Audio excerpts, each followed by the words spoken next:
A tinta ainda estava fresca no papel quando os homens da Inquisição invadiram a casa.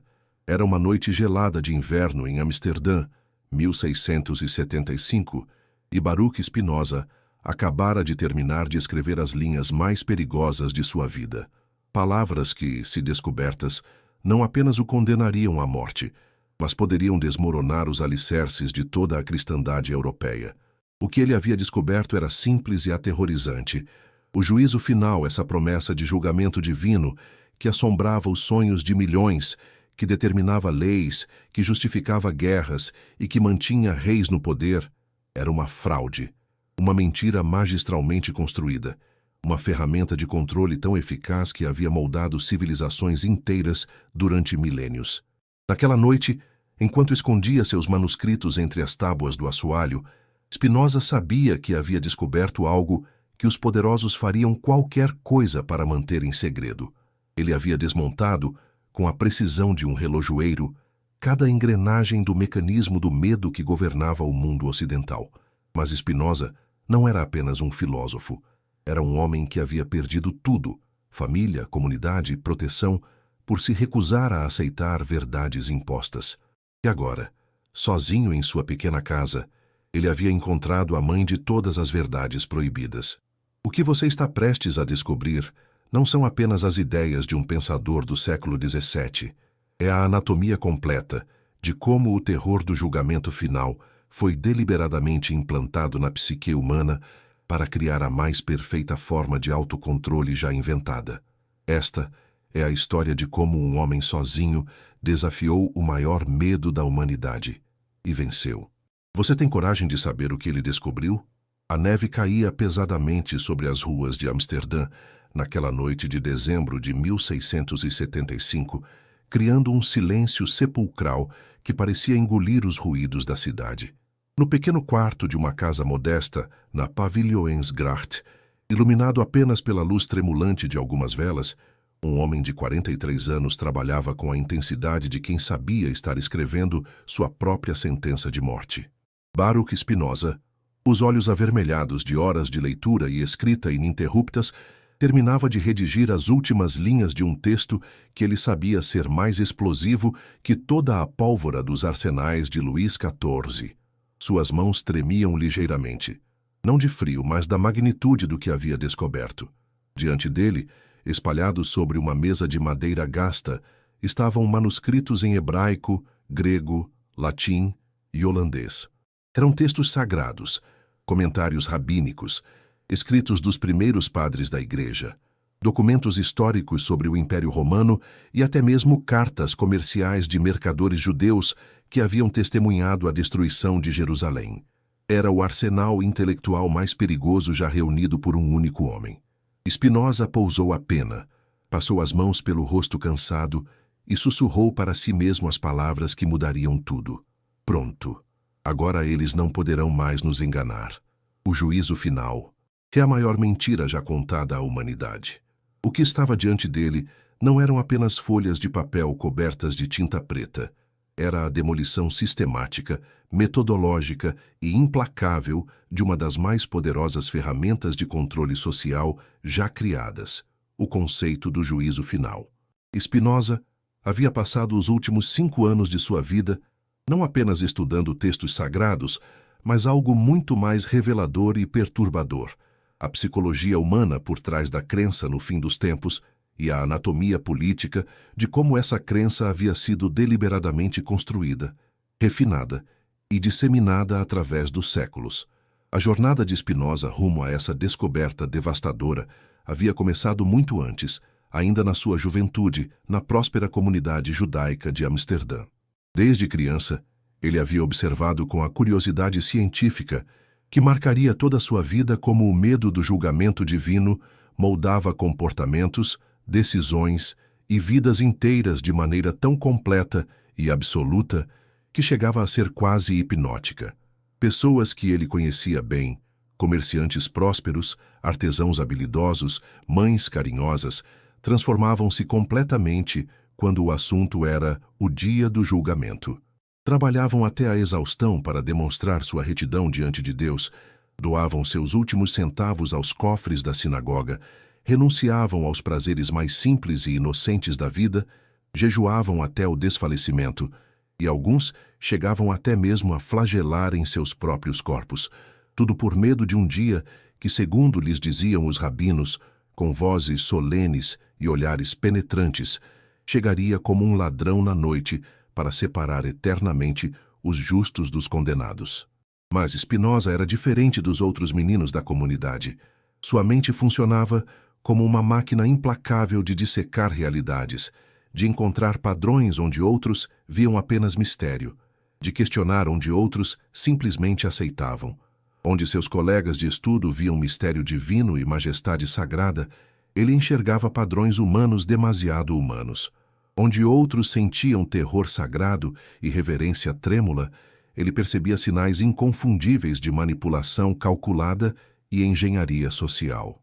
E quanto mais Spinoza estudava as origens históricas precisas do conceito do juízo final, mergulhando em textos antigos que poucos tinham acesso ou coragem de questionar, mais clara e perturbadora se tornava uma verdade que mudaria sua vida para sempre.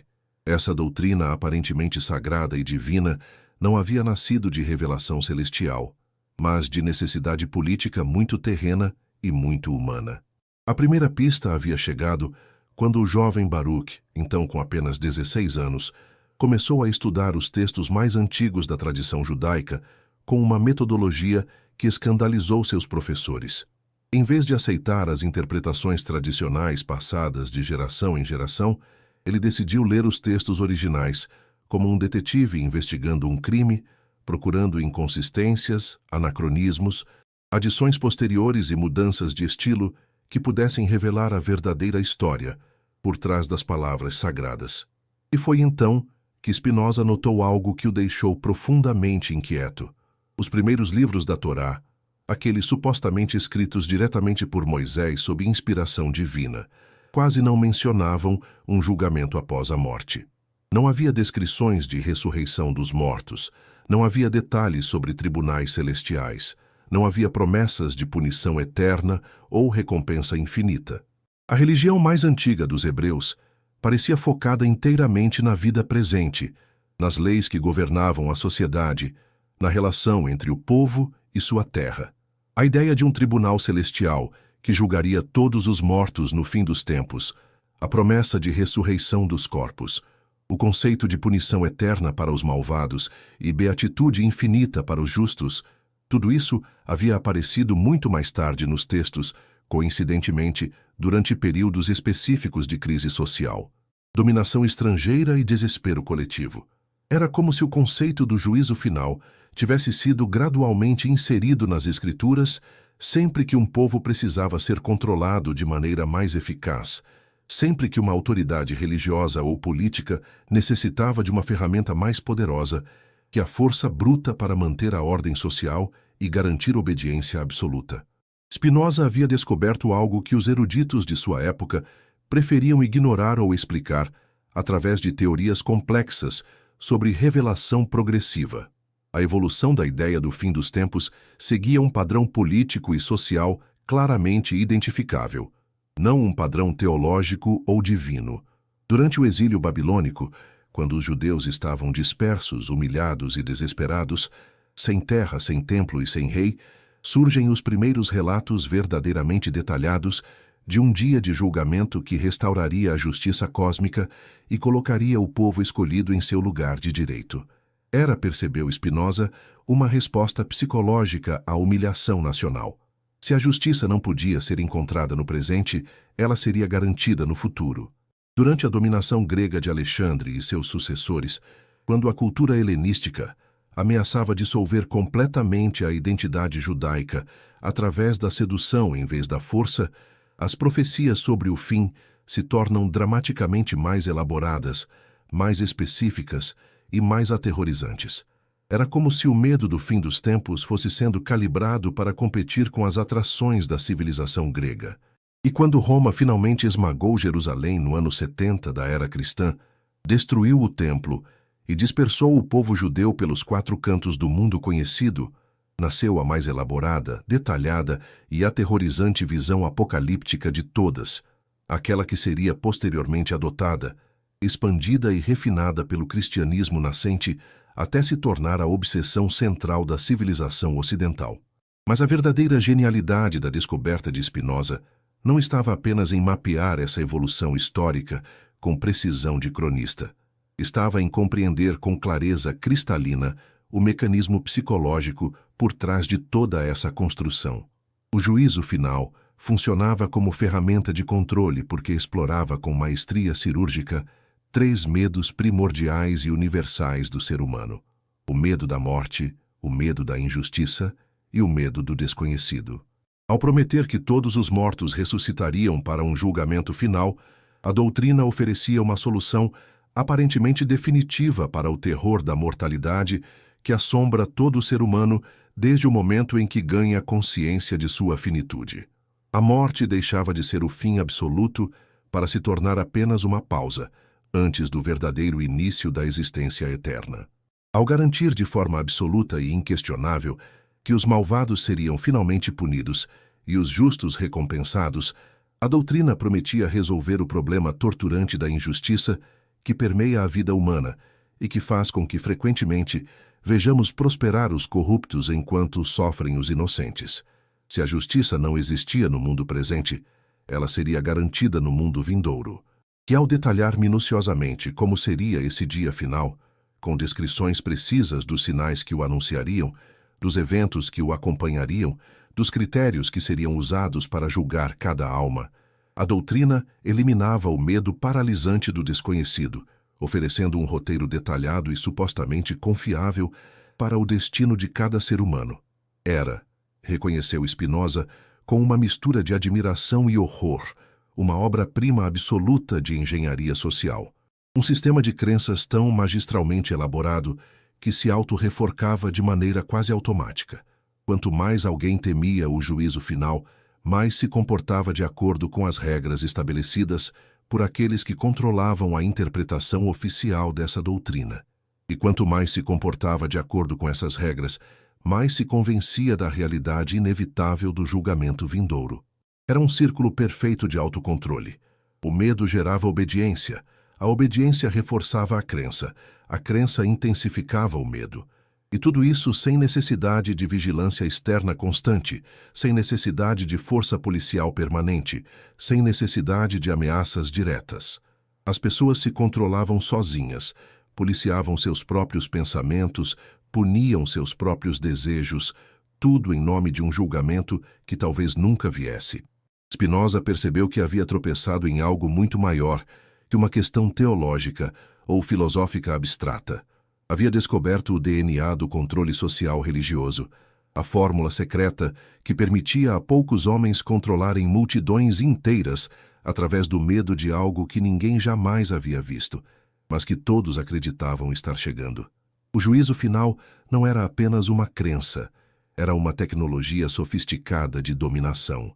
E como toda tecnologia, ela havia sido aperfeiçoada através dos séculos, testada em diferentes populações, adaptada a diferentes culturas, refinada até atingir um nível de eficácia que nem os mais criativos tiranos da antiguidade poderiam ter imaginado. Mas havia algo ainda mais perturbador na descoberta de Spinoza. Ao estudar como o cristianismo havia adotado e expandido o conceito judaico do juízo final, ele percebeu que os primeiros líderes cristãos não apenas haviam copiado a ideia, eles a haviam sistematicamente aperfeiçoado, transformando-a numa máquina de controle ainda mais eficaz. Paulo de Tarso, percebeu Spinoza, havia sido um gênio da manipulação psicológica. Ao expandir a promessa de salvação para incluir não apenas os judeus, mas toda a humanidade, ele havia criado o maior mercado possível para o medo do julgamento final. Ao mesmo tempo, ao tornar a salvação dependente não apenas de ações, mas de crenças específicas sobre Jesus Cristo, ele havia criado uma forma de controle ainda mais sutil e invasiva, um controle que penetrava não apenas no comportamento, mas nos próprios pensamentos das pessoas. Naquela noite gelada de dezembro, enquanto organizava suas notas espalhadas pela mesa, Spinoza sabia que havia cruzado uma linha da qual não poderia mais voltar. Havia visto por trás da cortina da mais sagrada das crenças ocidentais e encontrado não a mão majestosa de Deus, mas a mão muito humana, muito calculada e muito hábil do poder político e religioso organizado. O manuscrito que acabara de terminar não era apenas uma crítica filosófica ou uma especulação teológica. Era uma bomba intelectual que, se detonada, poderia liberar a humanidade de seu mais antigo e paralisante medo, ou destruir os próprios fundamentos morais e sociais da civilização ocidental. Do lado de fora, a neve continuava caindo sobre Amsterdã, cobrindo a cidade com um manto branco de silêncio, que parecia presagiar o fim de um mundo. Dentro do pequeno quarto iluminado por velas, Baruch Spinoza guardou cuidadosamente seus papéis numa caixa de madeira, sabendo que havia acabado de documentar a maior fraude da história humana. E pela primeira vez em anos, sorriu. 3 dias depois daquela noite reveladora, Spinoza acordou com uma pergunta que não o deixaria em paz. Como exatamente havia nascido esse medo que agora controlava meio mundo? Não bastava ter identificado o juízo final como uma ferramenta de controle. Ele precisava entender suas origens mais profundas, rastrear sua genealogia até as raízes mais primitivas da psique humana. Sentado diante de sua mesa, cercado por textos antigos que poucos homens de sua época tinham coragem de questionar, Spinoza começou uma investigação que o levaria às fundações mais sombrias da civilização. Ele havia compreendido que o medo do julgamento final não era simplesmente uma invenção de sacerdotes ambiciosos. Era algo muito mais profundo e perturbador. Era a exploração sistemática de uma vulnerabilidade fundamental da mente humana. A primeira pista veio de suas leituras sobre as antigas civilizações mesopotâmicas. Muito antes dos hebreus conceberem seu Deus único, muito antes dos gregos criarem suas filosofias sofisticadas, os sumérios já haviam desenvolvido uma obsessão com a ideia de julgamento após a morte. Em textos de mais de 4.000 anos, Spinoza encontrou descrições detalhadas de Ereshkigal, a terrível rainha do submundo, pesando as almas dos mortos numa balança cósmica. Mas o que mais chamou sua atenção não foram os detalhes mitológicos, e sim o contexto social em que essas crenças haviam surgido. Os primeiros relatos sobre julgamento pós-morte apareciam sempre em momentos de transição, quando sociedades tribais se transformavam em civilizações urbanas complexas, quando era necessário controlar grandes populações sem usar apenas a força bruta. Spinoza percebeu que estava diante de um padrão universal. O Egito Antigo, com sua elaborada mitologia sobre o julgamento de Osíris, havia desenvolvido essas crenças precisamente quando os faraós precisavam justificar seu poder absoluto sobre milhões de súditos.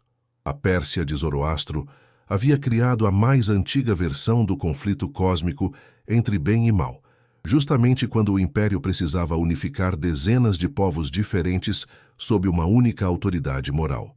Era como se a humanidade tivesse descoberto, através de tentativa e erro ao longo de milênios, que o medo do julgamento divino era a forma mais eficaz de controle social já inventada, mais eficaz que exércitos, mais duradoura que monumentos, mais penetrante que qualquer forma de vigilância. Mas Spinoza queria ir ainda mais fundo. Ele queria entender não apenas como essas ideias haviam se espalhado, mas por que elas eram tão eficazes. O que havia na mente humana que as tornava tão vulneráveis a esse tipo específico de medo? A resposta veio quando ele começou a estudar crianças. Durante semanas, Spinoza observou discretamente as crianças da vizinhança, prestando atenção especial em como elas reagiam à história sobre punição e recompensa. O que descobriu o perturbou profundamente. As crianças pequenas, percebeu ele, não nasciam com medo do julgamento divino. Esse medo era sistematicamente implantado através de histórias cuidadosamente elaboradas, contadas repetidamente até se tornarem parte da estrutura mental da criança. E o processo seguia sempre o mesmo padrão. Primeiro, criava-se um senso de culpa universal. Todos são pecadores. Depois oferecia-se uma solução aparente, salvação através de obediência. E finalmente estabelecia-se uma ameaça de consequências eternas, julgamento final. Era um processo de condicionamento tão sofisticado que faria inveja aos mais hábeis manipuladores. E o mais perturbador, funcionava porque explorava o desenvolvimento natural da consciência moral infantil. As crianças passam naturalmente por uma fase em que se sentem responsáveis por tudo de ruim que acontece ao seu redor. O medo do julgamento final captava essa tendência natural à culpa e a amplificava até proporções cósmicas. Spinoza compreendeu, então, que o juízo final não era apenas uma doutrina religiosa.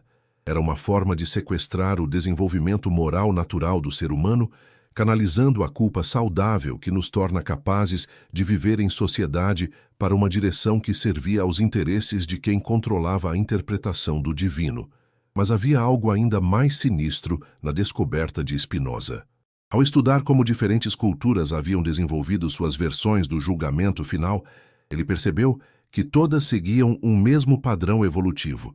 Começavam com versões relativamente suaves, focadas na justiça e na restauração da ordem, mas gradualmente se tornavam mais elaboradas, mais aterrorizantes e mais específicas sobre os tormentos que aguardavam os malvados.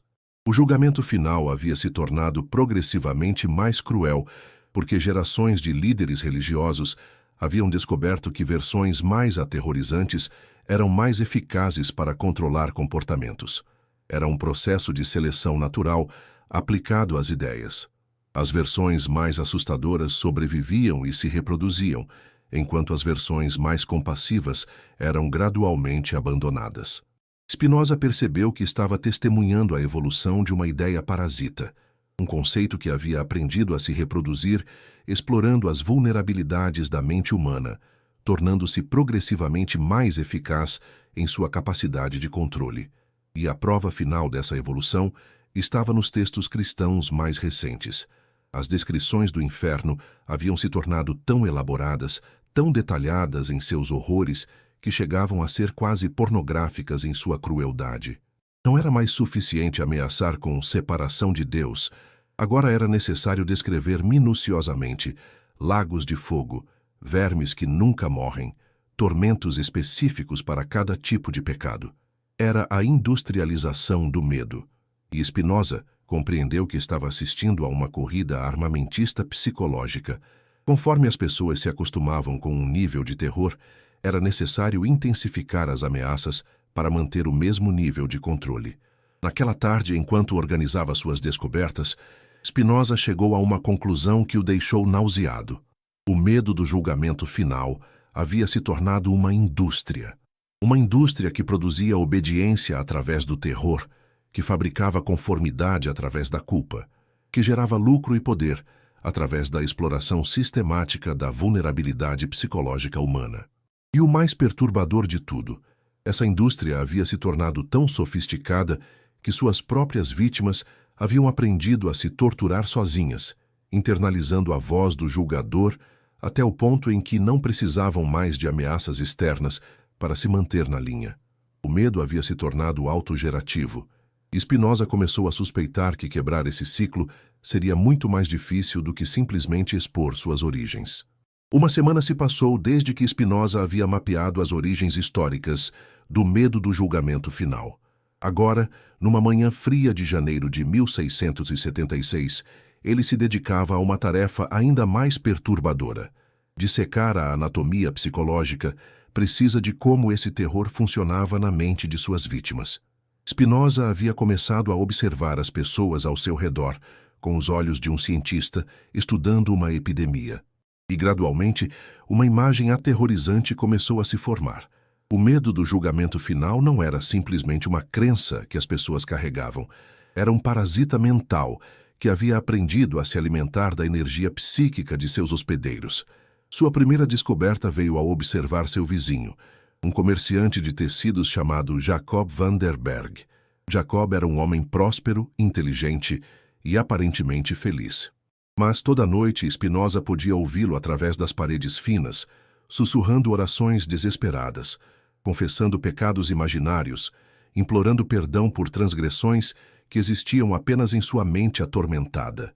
Spinoza percebeu que Jacob havia internalizado uma voz acusadora que nunca dormia, nunca descansava, nunca parava de catalogar suas falhas reais e imaginárias. Era como se ele carregasse um tribunal permanente em sua cabeça, com um juiz que nunca absolvia, um promotor que nunca descansava e uma corte que nunca encerrava a sessão. Intrigado, Spinoza começou a conversar casualmente com Jacob, fazendo perguntas aparentemente inocentes sobre sua fé e suas preocupações espirituais. O que descobriu o deixou horrorizado.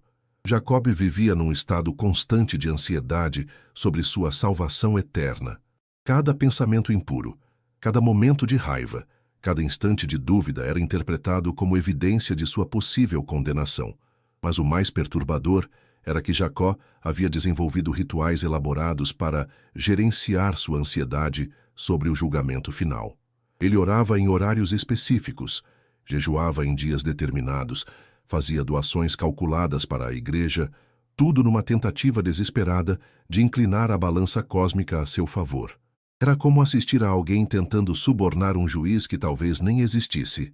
Spinoza percebeu que estava observando um caso clássico do que ele começou a chamar de neurose do julgamento final, um estado mental em que a personalidade inteira se reorganiza ao redor do medo de uma punição futura. E o mais insidioso, quanto mais Jacob tentava garantir sua salvação através de boas obras e comportamento religioso, mais ansioso ele ficava, porque nunca tinha certeza se havia feito o suficiente. Era um ciclo vicioso perfeito. O medo gerava comportamentos compulsivos. Os comportamentos compulsivos aumentavam a sensação de que havia algo pelo que se preocupar, e essa preocupação intensificava o medo original. Jacob estava preso numa roda de hamster psicológica da qual não conseguia sair.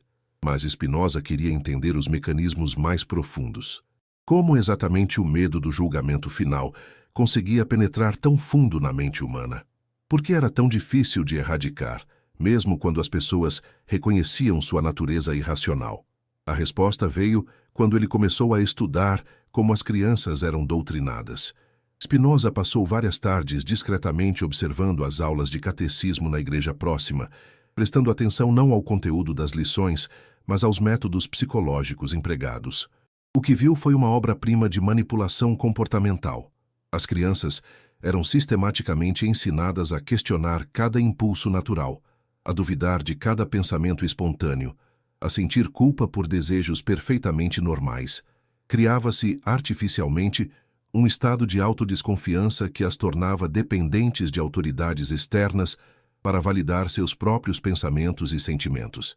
E então, no momento exato em que as crianças estavam mais vulneráveis e confusas sobre si mesmas, oferecia-se a solução: obediência total aos ensinamentos da Igreja, incluindo a aceitação inquestionável da doutrina do julgamento final. Era, percebeu Spinoza, uma forma de lavagem cerebral tão sofisticada que fazia as próprias vítimas agradecerem por serem manipuladas. As crianças saíam das aulas de catecismo sentindo-se salvas de seus próprios impulsos naturais, sem perceber que esses impulsos haviam sido artificialmente transformados em fontes de culpa. Mas Spinoza descobriu algo ainda mais perturbador ao estudar os próprios sacerdotes que conduziam essas sessões.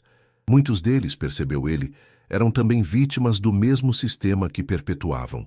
Eles genuinamente acreditavam estar salvando almas, sem perceber que estavam, na verdade, implantando neuroses que durariam a vida inteira. Era um sistema que havia se tornado autogerativo. As vítimas de uma geração se tornavam os perpetradores da próxima, transmitindo traumas psicológicos que nem mesmo reconheciam como traumas. O medo do julgamento final havia se tornado uma herança genética psicológica, passada de pais para filhos através de mecanismos educacionais que se disfarçavam de amor e preocupação. Spinoza percebeu que estava lidando com algo muito mais sinistro que uma simples ferramenta de controle político. O medo do julgamento final havia se tornado uma forma de vida, uma estrutura mental tão profundamente enraizada que definira a personalidade e a visão de mundo de suas vítimas. E então ele fez uma descoberta que o deixou sem dormir por várias noites. O medo do julgamento final não apenas controlava o comportamento das pessoas, ele alterava fundamentalmente sua capacidade de experimentar alegria, espontaneidade e conexão genuína com outros seres humanos. As pessoas infectadas por esse medo específico, observou Spinoza, perdiam gradualmente a capacidade de viver plenamente no presente. Cada momento de prazer era tingido pela ansiedade sobre suas implicações eternas.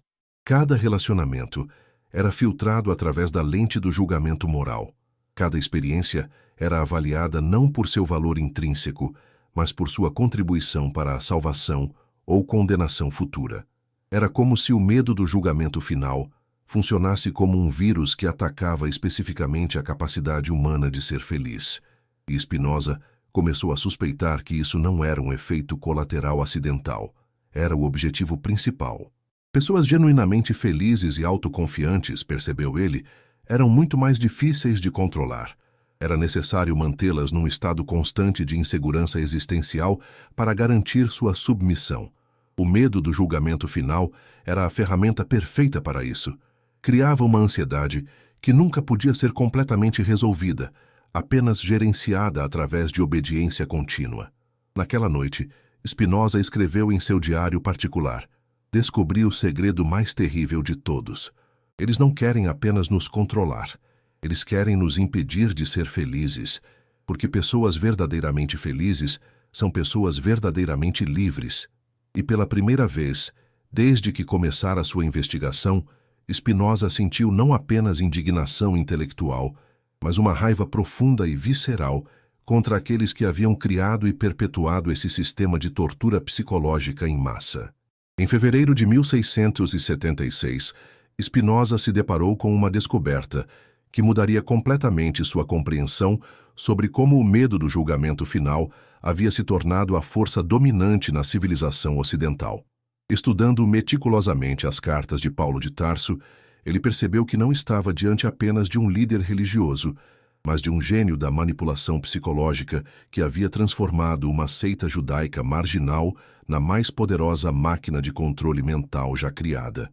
Paulo, percebeu Spinoza, havia feito algo que nenhum dos fundadores de outras religiões havia conseguido.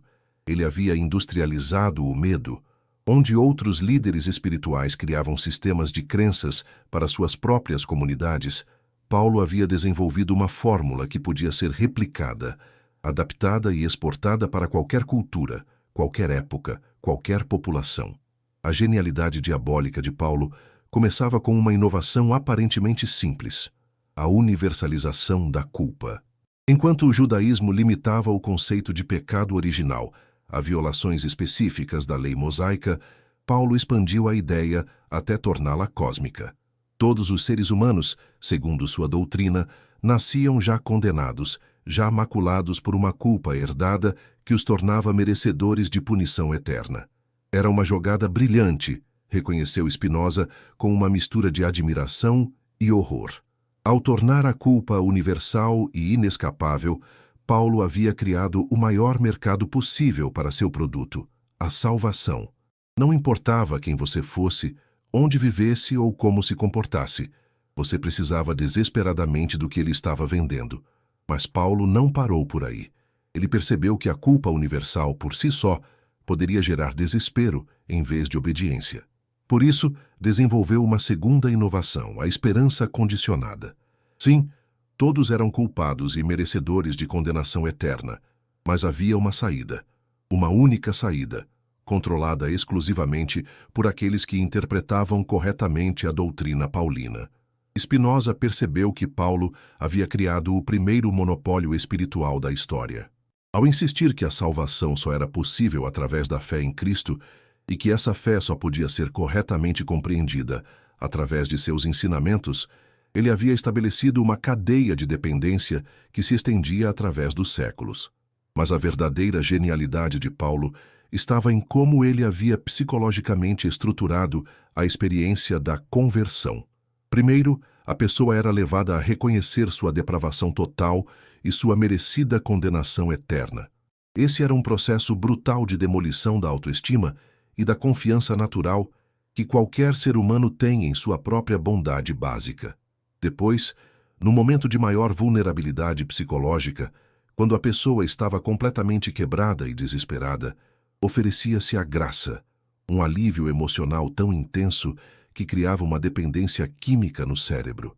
A pessoa experimentava literalmente um vício na sensação de salvação, que só podia ser mantida através da submissão contínua à doutrina. Spinoza ficou chocado ao perceber que Paulo havia descoberto, 1600 anos antes, princípios psicológicos que só recentemente estavam sendo compreendidos pelos estudiosos da mente humana. Ele havia criado um sistema que alternava sistematicamente entre terror e alívio, punição e recompensa, desespero e esperança, de uma forma que maximizava a dependência psicológica. Era como se Paulo tivesse transformado a religião numa droga. E como qualquer droga viciante, ela precisava de doses cada vez maiores para manter o mesmo efeito. Por isso, as descrições do julgamento final haviam se tornado progressivamente mais elaboradas e aterrorizantes através dos séculos. Era necessário intensificar constantemente o terror para manter o mesmo nível de controle. Mas Spinoza descobriu algo ainda mais perturbador ao estudar como Paulo havia estruturado sua doutrina para se autorreproduzir. Ele havia criado um sistema que transformava suas próprias vítimas em agentes de recrutamento. Pessoas salvas sentiam uma compulsão quase irresistível de salvar outros, não por compaixão genuína, mas para validar sua própria experiência de conversão. Era um esquema em pirâmide espiritual. Cada convertido se tornava automaticamente um conversor, criando uma expansão exponencial que não dependia de liderança centralizada. Paulo havia inventado o primeiro vírus ideológico autorreplicante da história. E havia algo ainda mais sinistro na descoberta de Spinoza. Ao estudar as cartas paulinas com atenção aos detalhes psicológicos, ele percebeu que Paulo havia deliberadamente criado contradições internas em sua doutrina, contradições que manteriam os fiéis numa perpétua ansiedade sobre sua salvação. Por um lado, Paulo pregava que a salvação era um dom gratuito de Deus, impossível de ser ganha através de obras. Por outro lado, ele constantemente exortava os fiéis a provarem sua fé através de comportamentos específicos, deixando implícito que obras ruins podiam indicar uma fé falsa. Era um duplo vínculo psicológico perfeito. As pessoas nunca podiam ter certeza absoluta de sua salvação, porque qualquer falha moral podia ser interpretada como evidência de que sua fé não era genuína. Isso as mantinha num estado constante de ansiedade e dependência da validação das autoridades religiosas.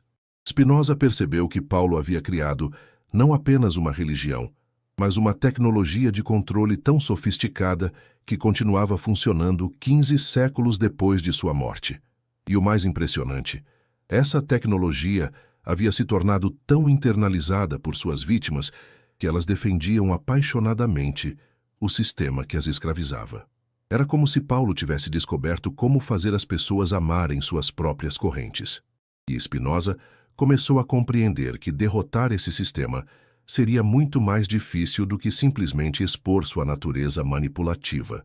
Naquela noite, ele escreveu em suas notas: Paulo de Tarso foi o primeiro a compreender que o medo pode ser industrializado. Ele transformou terror em produto, ansiedade em moeda e desespero em poder, e criou uma fábrica de escravos psicológicos que continua operando até hoje.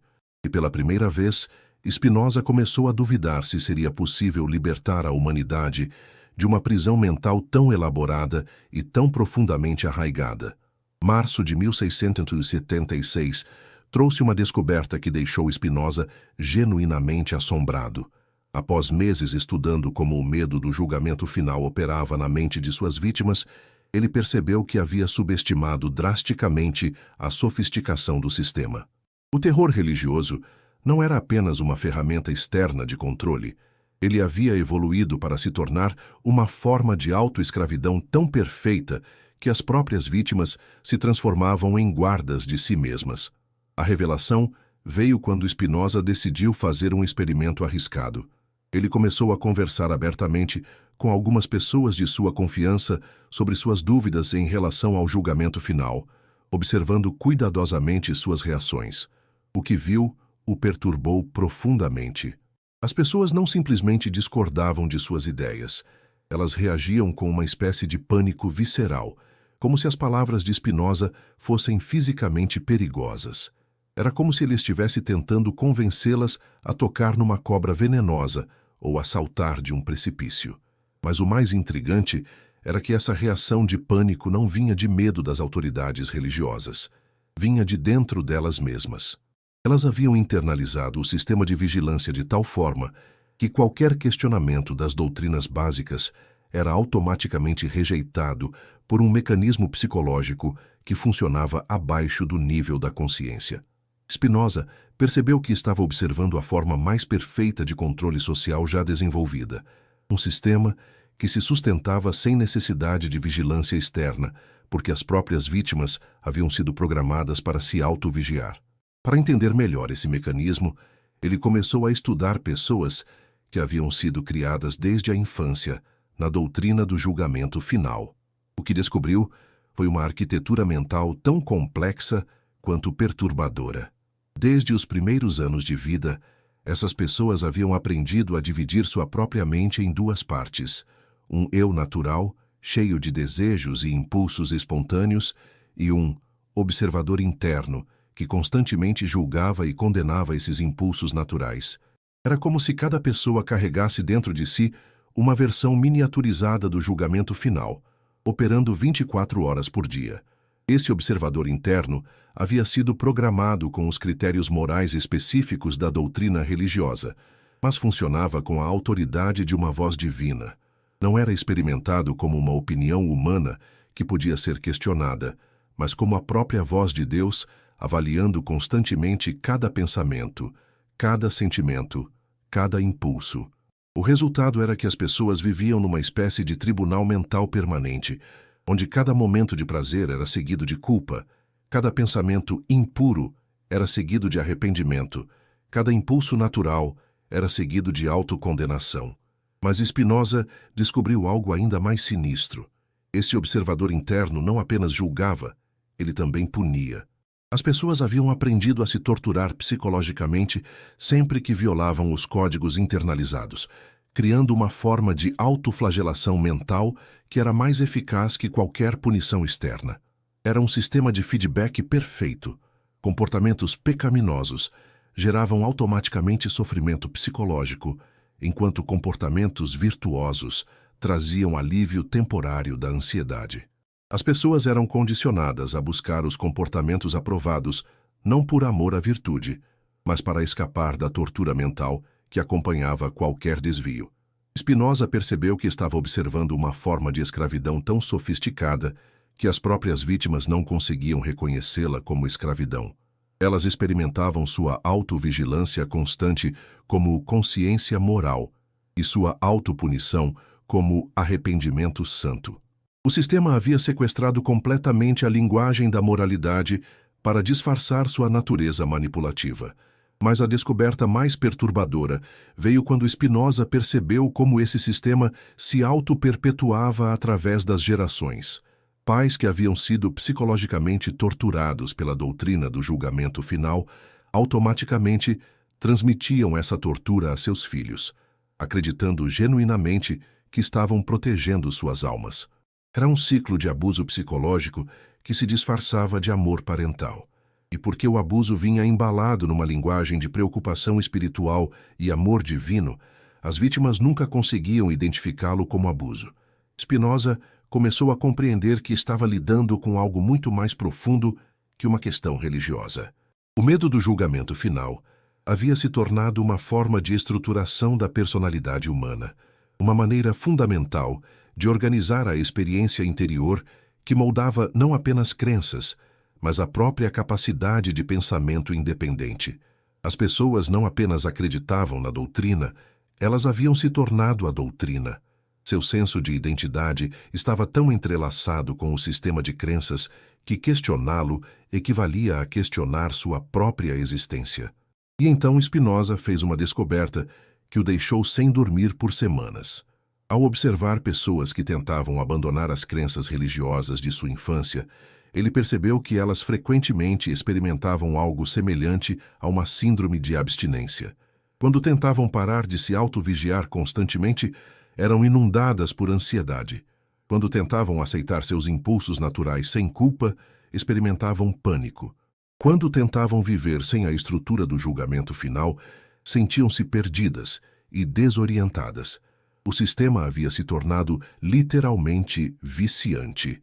As pessoas precisavam da droga da autocondenação e da esperança de salvação para se sentirem psicologicamente estáveis. Tentar se libertar do medo do julgamento final era como tentar se libertar de qualquer outra dependência química. Doloroso, difícil e frequentemente mal-sucedido. Spinoza percebeu que estava descobrindo algo que mudaria completamente sua compreensão da natureza humana. O medo do julgamento final não era simplesmente uma crença externa que as pessoas carregavam. Havia se tornado parte da arquitetura básica da mente ocidental. E libertar as pessoas desse medo não seria uma questão de simplesmente apresentar argumentos racionais. Seria necessário uma forma completamente nova de terapia psicológica, uma maneira de reconstruir a personalidade humana a partir de fundações inteiramente diferentes. Naquela noite, Spinoza escreveu em seu diário: "Descobri por que é tão difícil libertar as pessoas do medo do julgamento final. Não é porque elas escolhem acreditar nele, é porque elas se tornaram ele. E como você convence alguém a parar de ser quem elas acreditam ser?" Era uma pergunta que ele sabia que levaria o resto de sua vida para tentar responder. Em abril de 1676, Spinoza mergulhou numa investigação que o levou aos aspectos mais sombrios da manipulação psicológica religiosa. Ele havia percebido que o medo do julgamento final dependia de um combustível específico para continuar funcionando: a culpa. E quanto mais estudava como essa culpa era sistematicamente produzida e mantida, mais clara se tornava a engenharia diabólica por trás de todo o sistema. A descoberta crucial veio quando Spinoza percebeu que a culpa religiosa era fundamentalmente diferente da culpa natural que os seres humanos sentem quando genuinamente prejudicam outros. A culpa natural é específica, temporária e pode ser resolvida através da reparação do dano causado. A culpa religiosa, por outro lado, era difusa, permanente e impossível de ser completamente resolvida. Estudando os confessionários das igrejas locais, Spinoza observou um padrão perturbador. As pessoas não confessavam apenas ações objetivamente prejudiciais. Elas confessavam pensamentos, sentimentos e impulsos perfeitamente naturais que haviam sido artificialmente transformados em pecados. Um homem se confessava por sentir raiva de seu chefe injusto. Uma mulher se confessava por ter dúvidas sobre a existência de Deus. Um jovem se confessava por ter sonhos eróticos. Era como se a própria natureza humana tivesse sido declarada criminosa, transformando a existência normal numa fonte constante de culpa. Spinoza percebeu que essa não era uma coincidência ou um efeito colateral do sistema religioso. Era seu objetivo principal. Ao transformar impulsos naturais em pecados, os líderes religiosos haviam criado uma fonte inesgotável de culpa, garantindo que ninguém jamais se sentisse completamente limpo ou merecedor de salvação. Era uma máquina de produção de culpa funcionando 24 horas por dia. E o mais sinistro, quanto mais uma pessoa tentava se livrar da culpa através de comportamento religioso, mais culpa ela gerava, porque descobria aspectos cada vez mais sutis de sua pecaminosidade. Para entender melhor esse mecanismo, Spinoza começou a observar crianças sendo educadas na doutrina cristã. O que viu foi um processo sistemático de destruição da inocência natural. Crianças pequenas, naturalmente curiosas sobre seus corpos, eram ensinadas que essa curiosidade era vergonhosa. Crianças que questionavam aspectos ilógicos das histórias bíblicas eram repreendidas por falta de fé. Crianças que expressavam raiva ou frustração eram culpabilizadas por espírito rebelde. Gradualmente, as crianças aprendiam a desconfiar de seus próprios instintos, a questionar seus próprios sentimentos, a sentir culpa por reações emocionais perfeitamente normais. Era um processo de alienação sistemática da própria natureza. Mas Spinoza descobriu que a máquina de produção de culpa operava em níveis ainda mais sutis. Mesmo comportamentos tradicionalmente considerados virtuosos eram transformados em fontes de culpa através de padrões impossíveis de perfeição. Ajudar os pobres era bom, mas não ajudar o suficiente era pecado. Amar a família era virtuoso, Mas não amar a Deus mais que a família era idolatria. Trabalhar honestamente era correto, mas sentir orgulho do trabalho bem feito era soberba. Era um sistema de double bind psicológico, onde qualquer ação podia ser interpretada como pecaminosa se vista sob o ângulo correto. E havia sempre alguém disposto a fornecer esse ângulo correto. Spinoza percebeu que estava observando uma forma de tortura psicológica tão refinada que suas vítimas frequentemente agradeciam por serem torturadas. As pessoas interpretavam sua culpa constante como evidência de sensibilidade espiritual e sua ansiedade sobre a salvação como prova de seriedade religiosa. O sistema havia sequestrado completamente a linguagem da espiritualidade para disfarçar sua natureza abusiva.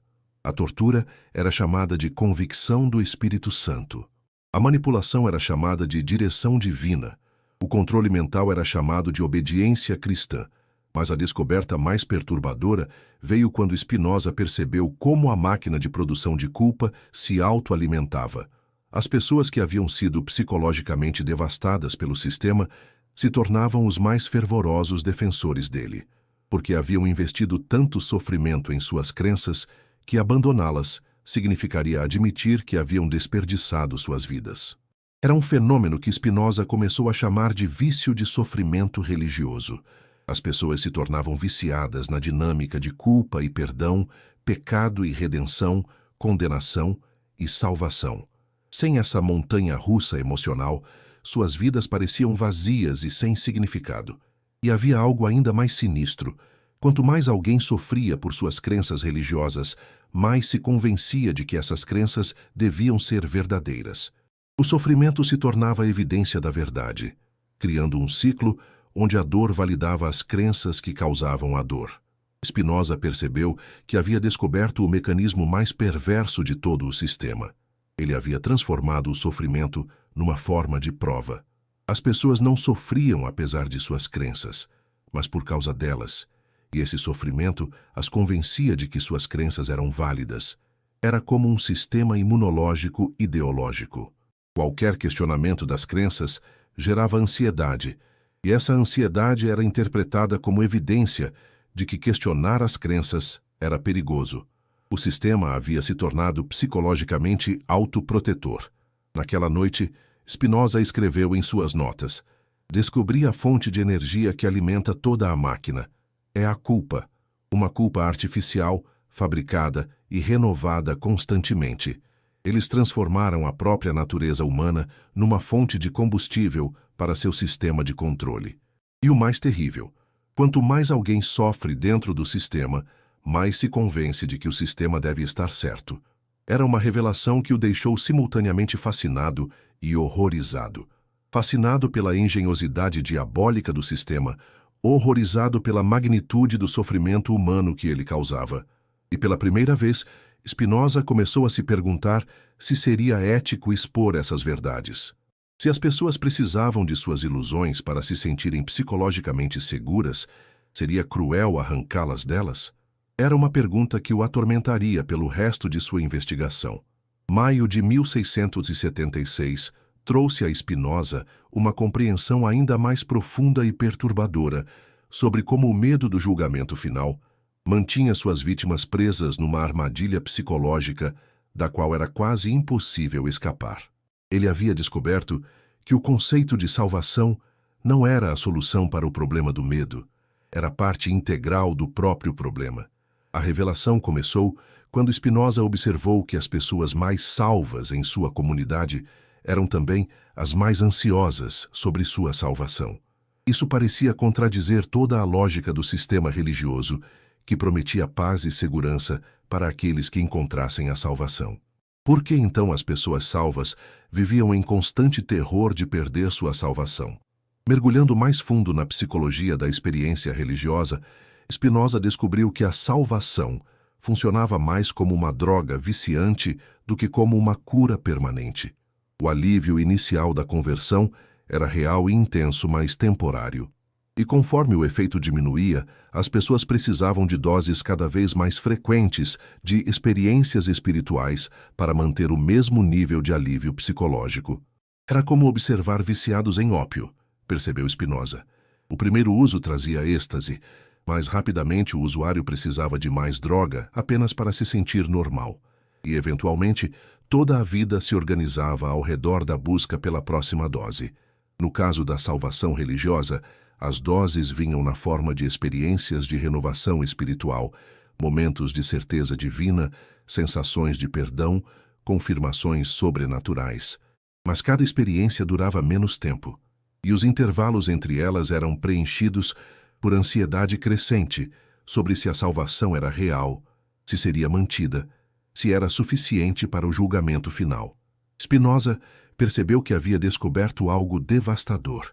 O sistema religioso havia criado deliberadamente um problema que só podia ser temporariamente aliviado, nunca permanentemente resolvido. Era como um médico que vende a cura para uma doença que ele mesmo criou, sabendo que a cura só funciona por pouco tempo. Estudando as biografias espirituais de santos e místicos famosos, Spinoza encontrou evidências perturbadoras desse padrão. Mesmo aqueles considerados os mais santos passavam por ciclos constantes de dúvida e certeza, desespero e êxtase, terror da condenação e alívio da salvação. São João da Cruz chamou isso de noite escura da alma. Santa Teresa d'Ávila descreveu períodos de dúvida torturante, alternando com momentos de união mística. Eram considerados exemplos de espiritualidade profunda, mas Spinoza viu neles os sintomas clássicos de dependência psicológica.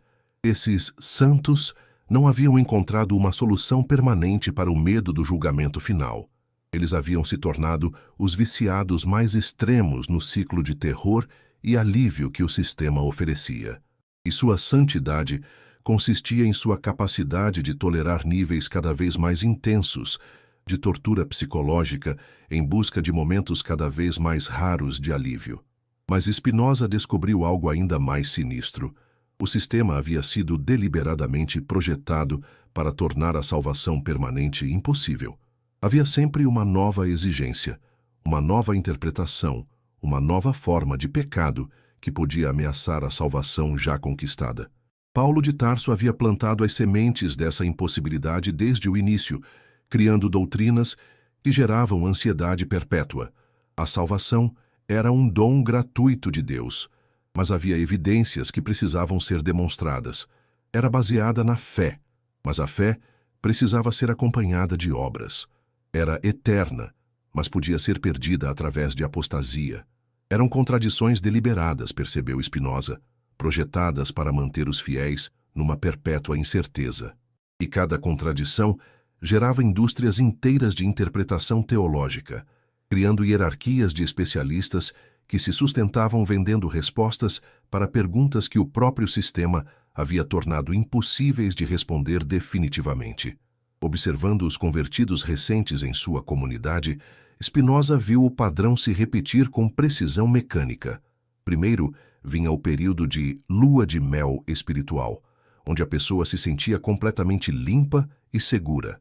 Depois começavam as dúvidas. Será que minha conversão foi real? Será que tenho fé suficiente?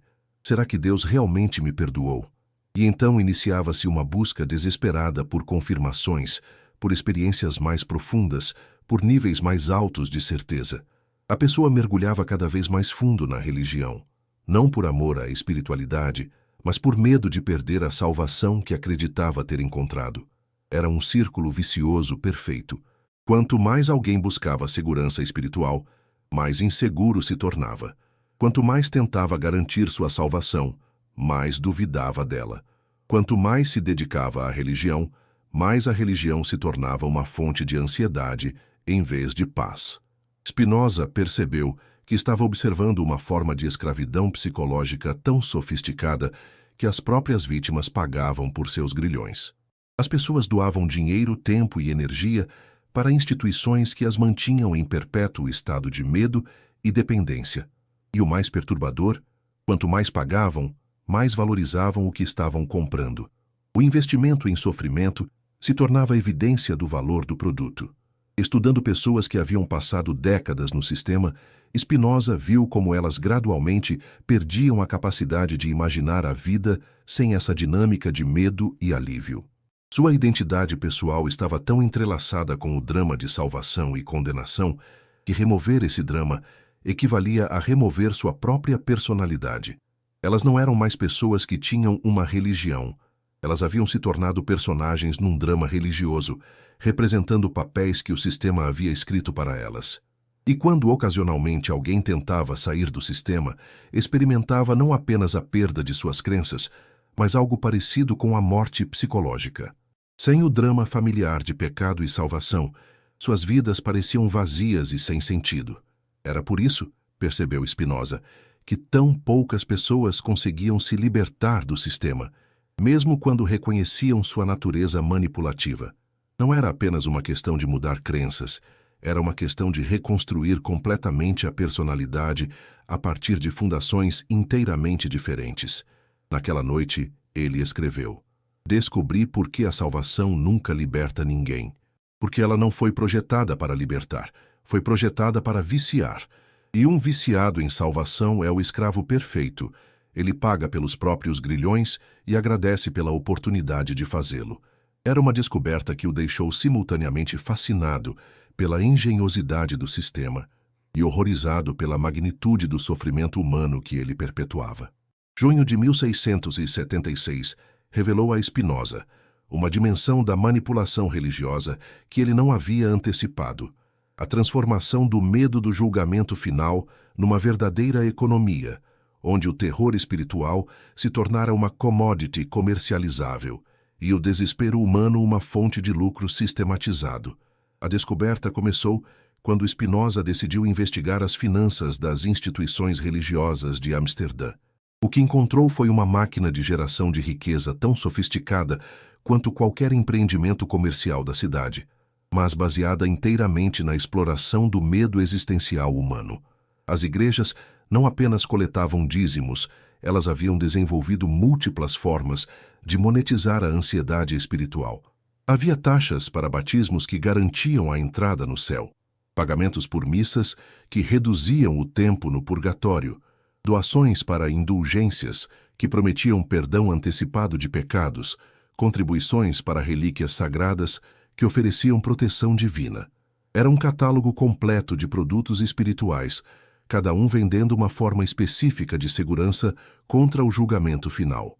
E o mais sinistro, quanto maior o medo, maior o preço que as pessoas estavam dispostas a pagar.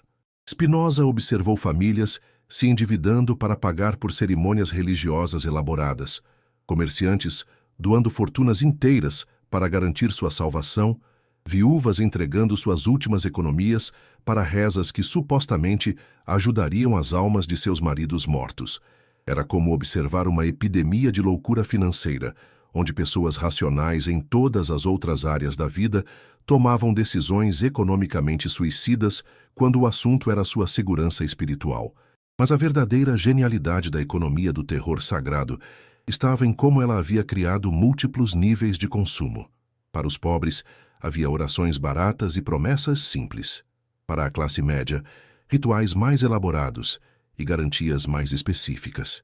Para os ricos, experiências espirituais personalizadas e acesso direto aos mais altos níveis da hierarquia religiosa. Era um sistema de marketing segmentado baseado inteiramente no medo. E como qualquer bom sistema de marketing, ele criava necessidades artificiais que só podiam ser satisfeitas através de consumo adicional. Spinoza percebeu que havia descoberto algo revolucionário. O medo do julgamento final não era apenas uma ferramenta de controle político ou psicológico. Era a base de toda uma economia parasitária que se alimentava do terror humano. Estudando os registros financeiros das principais igrejas, ele encontrou evidências de um sistema econômico mais estável e lucrativo que qualquer negócio secular. Enquanto mercadores enfrentavam os riscos de tempestades, guerras e mudanças de mercado, as instituições religiosas tinham um produto que nunca saía de moda: a promessa de segurança contra o medo da morte e do julgamento. Era o produto perfeito, percebeu Spinoza.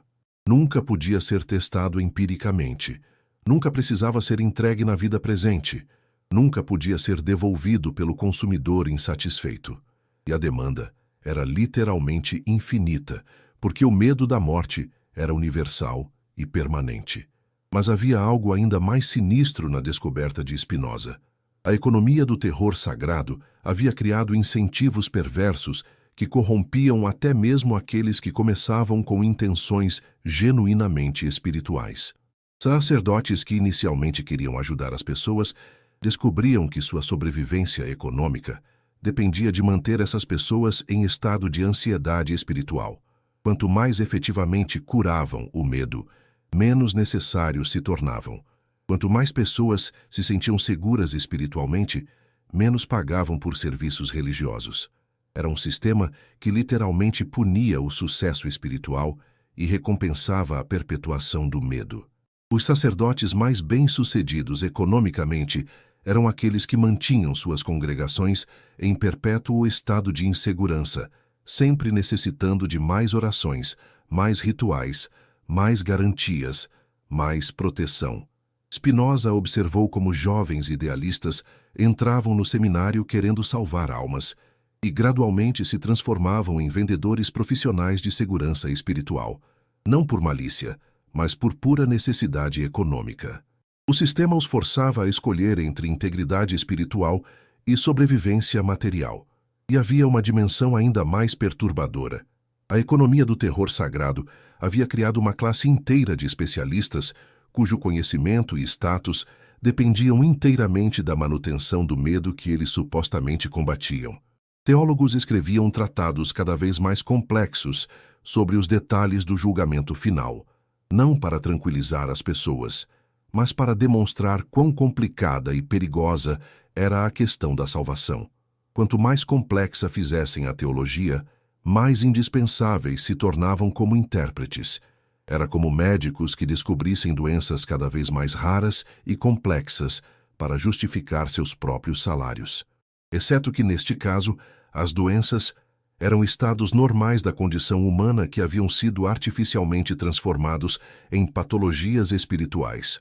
Spinoza percebeu que estava observando a primeira grande indústria do medo da história humana. E como qualquer indústria, ela havia desenvolvido técnicas sofisticadas de marketing, segmentação de mercado, fidelização de clientes e inovação de produtos. Havia departamentos especializados em diferentes tipos de medo. Medo da morte, medo do pecado, medo da dúvida, medo da heresia. Havia especialistas em diferentes mercados: crianças, adultos, idosos, ricos, pobres, educados, ignorantes. Havia pesquisa e desenvolvimento constante de novas formas de gerar e explorar ansiedade espiritual. E tudo isso funcionava porque o produto que eles vendiam, segurança contra o julgamento final, era algo que as pessoas sentiam que não podiam viver sem, mesmo que nunca pudessem ter certeza de que realmente o possuíam. Era o negócio perfeito: vender algo que todos precisavam, que ninguém podia verificar se funcionava e que precisava ser comprado repetidamente para manter sua eficácia. Naquela noite, Spinoza escreveu em suas notas: descobri que transformaram o medo mais profundo da humanidade numa indústria. Eles não vendem apenas salvação, vendem alívio temporário de um medo que eles próprios criaram e mantêm. É a forma mais cínica de exploração já inventada: lucrar com o terror existencial que você mesmo produz. Era uma revelação que mudou completamente sua compreensão sobre as motivações por trás do sistema religioso. Não era apenas uma questão de poder político ou controle social. Era também uma questão de interesse econômico direto.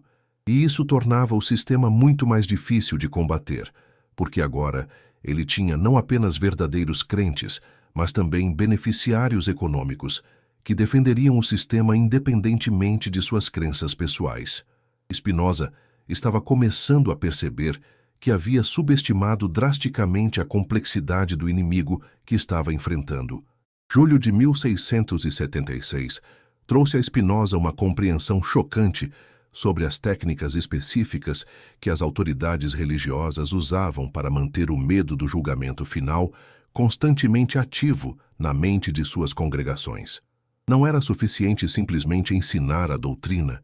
Era necessário um programa contínuo de renovação e intensificação do terror para evitar que as pessoas se acostumassem e perdessem a sensibilidade ao medo. A primeira técnica que Spinoza identificou foi o que ele chamou de calibração do medo. As autoridades religiosas haviam aprendido que terror constante e uniforme eventualmente perdia sua eficácia. As pessoas se tornavam emocionalmente entorpecidas. Por isso, desenvolveram um sistema de alternância calculada entre períodos de terror intenso e períodos de alívio relativo. Durante a Quaresma, por exemplo, os sermões se tornavam especialmente sombrios, focando na morte, no julgamento e na condenação eterna. Eram 40 dias de bombardeio psicológico intenso, projetado para quebrar qualquer senso de segurança espiritual que as pessoas pudessem ter desenvolvido. Depois vinha a Páscoa com sua promessa de ressurreição e redenção. O alívio era tão intenso após semanas de terror que as pessoas experimentavam uma gratidão genuína pelas mesmas autoridades que haviam criado seu sofrimento. Era como um sequestrador que oferece água a seus prisioneiros e é agradecido por sua bondade. Spinoza percebeu que isso criava um ciclo vicioso de dependência emocional. As pessoas passavam a depender das autoridades religiosas não apenas para a salvação, mas para alívio do terror que essas mesmas autoridades haviam criado. A segunda técnica era ainda mais sofisticada: a personalização da ameaça. Não bastava ameaçar com julgamento geral, era necessário fazer cada pessoa sentir que estava especificamente em perigo. Observando os sermões dominicais, Spinoza viu como os pregadores eram mestres em ler a congregação e adaptar suas ameaças aos medos específicos de diferentes grupos. Para os comerciantes, falavam sobre a dificuldade de servir tanto a Deus quanto ao dinheiro. Para as mulheres, sobre os pecados de vaidade e desobediência. Para os jovens, sobre os perigos da luxúria e da rebeldia. Era um sistema de terrorismo psicológico personalizado, onde cada pessoa recebia uma versão sob medida da ameaça do julgamento final, calibrada especificamente para suas vulnerabilidades particulares. A terceira técnica era a atualização constante da ameaça. Spinoza percebeu que as autoridades religiosas nunca permitiam que a doutrina do julgamento final se tornasse uma abstração distante. Constantemente criavam novas interpretações que tornavam a ameaça mais imediata e relevante. Guerras eram interpretadas como sinais do fim dos tempos. Pragas eram vistas como julgamentos divinos antecipados. Desastres naturais eram evidências de que o dia final estava se aproximando. Qualquer evento poderia ser transformado numa confirmação de que o julgamento estava iminente. Era uma técnica de marketing brilhante, percebeu Spinoza. Mantinha o produto, salvação, sempre relevante, sempre urgente, sempre necessário. A quarta técnica era talvez a mais sinestra, a amplificação da culpa. As autoridades religiosas haviam desenvolvido métodos sistemáticos para intensificar sentimentos de culpa que já existiam naturalmente, transformando preocupações morais normais em terror existencial. Spinoza observou confessores habilmente guiando penitentes para descobrir pecados que nem sabiam que haviam cometido. Através de perguntas cuidadosamente elaboradas, conseguiam fazer pessoas decentes se sentirem como monstros morais merecedores de condenação eterna. Você já sentiu raiva de Deus quando suas orações não foram respondidas? Você já questionou a justiça divina quando viu malvados prosperarem? Você já sentiu prazer físico durante a oração ou o culto? Eram perguntas projetadas para transformar reações humanas normais em evidências de corrupção espiritual, e funcionavam porque exploravam a tendência natural das pessoas de se sentirem culpadas por pensamentos e sentimentos que não podem controlar completamente. A quinta técnica era a criação de emergências espirituais artificiais. Spinoza percebeu que as autoridades religiosas regularmente criavam crises que exigiam resposta espiritual imediata. Às vezes, eram revelações sobre novos pecados que precisavam ser confessados. Outras vezes eram sinais de que determinados membros da congregação estavam espiritualmente em perigo, ou visões que indicavam necessidade de jejuns, orações ou doações especiais. Eram emergências fabricadas, projetadas para manter as pessoas num estado constante de alerta espiritual.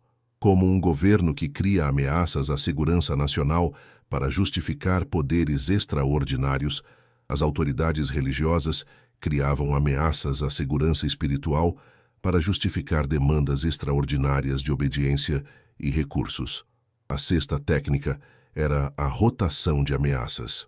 Spinoza observou que diferentes aspectos do julgamento final eram enfatizados em diferentes épocas, evitando que as pessoas se acostumassem com qualquer versão específica do terror. Às vezes o foco estava na eternidade do tormento, outras vezes na inevitabilidade do julgamento, ou na impossibilidade de esconder qualquer pecado, ou na justiça implacável de Deus, ou nos tormentos específicos reservados para diferentes tipos de pecadores. Era como um arsenal de armas psicológicas, com diferentes munições sendo usadas dependendo da resistência que encontravam. Mas a técnica mais sofisticada de todas era o que Spinoza chamou de terceirização do medo. As autoridades religiosas haviam aprendido que não precisavam sempre ser elas próprias a entregar as ameaças. Podiam treinar as próprias vítimas para se aterrorizarem mutuamente. Pais assustavam filhos com histórias do julgamento final. Cônjuges se policiavam mutuamente em questões de moralidade. Amigos se exortavam mutuamente sobre perigos espirituais. Toda a comunidade se transformava numa rede de vigilância e intimidação mútua. Era o sistema de controle mais eficiente possível. Ele funcionava sozinho, sem necessidade de supervisão constante das autoridades. As pessoas haviam sido treinadas para serem seus próprios carcereiros e os carcereiros uns dos outros. Naquela noite, Spinoza escreveu: "Descobri que eles transformaram a manutenção do medo numa ciência. Não é acidental que o terror perdure. É o resultado de técnicas sistemáticas, constantemente refinadas através dos séculos. Eles estudaram a mente humana não para curá-la, mas para explorá-la com máxima eficiência." Era uma revelação que o deixou simultaneamente impressionado com a sofisticação do sistema e horrorizado com sua natureza predatória. E pela primeira vez, Spinoza começou a suspeitar que estava enfrentando não apenas ignorância ou fanatismo, mas algo que se aproximava de uma forma organizada de malícia. Agosto de 1676 revelou a Spinoza talvez a mais perversa de todas as descobertas sobre o sistema do medo do julgamento final, como ele havia sequestrado e pervertido a esperança humana, transformando-a de uma força natural de otimismo e crescimento numa ferramenta de controle e dependência. A revelação começou quando Spinoza observou um fenômeno aparentemente contraditório. As pessoas mais aterrorizadas pelo julgamento final eram também as mais esperançosas sobre sua salvação. Isso não fazia sentido lógico, como alguém podia simultaneamente ter terror e esperança sobre a mesma coisa. Mergulhando mais profundo na psicologia de pessoas profundamente religiosas, Spinoza descobriu que o sistema havia criado uma forma distorcida de esperança, que era fundamentalmente diferente da esperança natural. A esperança natural nasce da confiança em si mesmo e na bondade básica da vida. A esperança religiosa, por outro lado, nascia do desespero sobre si mesmo e da convicção de que a vida era fundamentalmente hostil. Era uma esperança baseada em auto-ódio, percebeu Spinoza. As pessoas esperavam salvação precisamente porque acreditavam ser indignas dela. Esperavam misericórdia porque acreditavam merecer condenação. Esperavam vida eterna porque acreditavam que suas vidas presentes eram fundamentalmente falhas e pecaminosas. Era como se o sistema tivesse invertido completamente a psicologia natural da esperança. Em vez de esperar coisas boas, porque se sentiam merecedoras de bondade, as pessoas esperavam coisas boas, apesar de se sentirem merecedoras apenas de maldade. Spinoza percebeu que isso criava uma forma de dependência psicológica ainda mais profunda que o medo puro. Uma pessoa que apenas teme pode eventualmente encontrar coragem para resistir. Mas uma pessoa cuja esperança foi sequestrada pelo próprio sistema que a aterroriza torna-se psicologicamente incapaz de imaginar vida fora desse sistema. Estudando relatos de conversão religiosa, Spinoza viu como o processo seguia sempre o mesmo padrão. Primeiro, a pessoa era levada ao desespero completo sobre si mesma e sua situação espiritual. Depois, No momento de maior vulnerabilidade, oferecia-se uma esperança, que dependia inteiramente da submissão ao sistema que havia criado o desespero inicial. Era como um sequestrador que quebra psicologicamente sua vítima e depois se oferece como protetor contra perigos que ele mesmo criou. A vítima desenvolve uma gratidão patológica pelo abusador e perde a capacidade de imaginar segurança fora do relacionamento abusivo. Mas Spinoza descobriu algo ainda mais sinistro. O sistema havia desenvolvido técnicas específicas para impedir que as pessoas desenvolvessem esperança genuína e independente. Qualquer forma de autoconfiança ou otimismo natural era sistematicamente atacada como soberba ou confiança na carne. Se alguém se sentia bem consigo mesmo, isso era evidência de falta de humildade espiritual.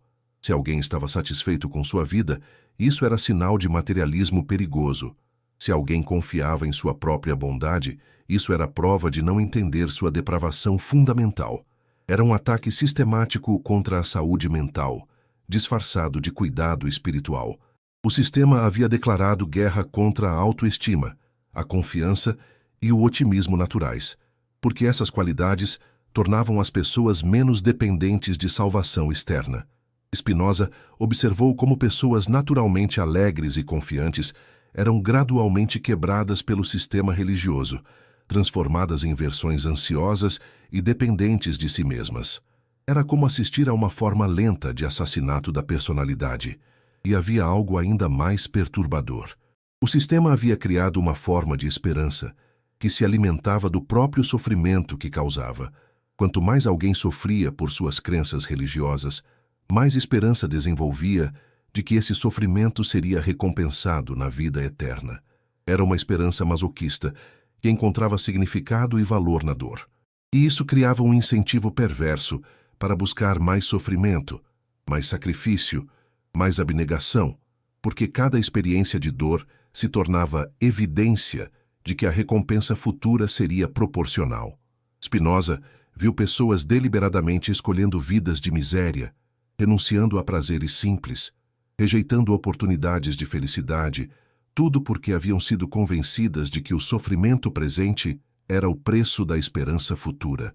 Era uma perversão completa da esperança natural, que busca felicidade e florescimento no presente como preparação para um futuro ainda melhor.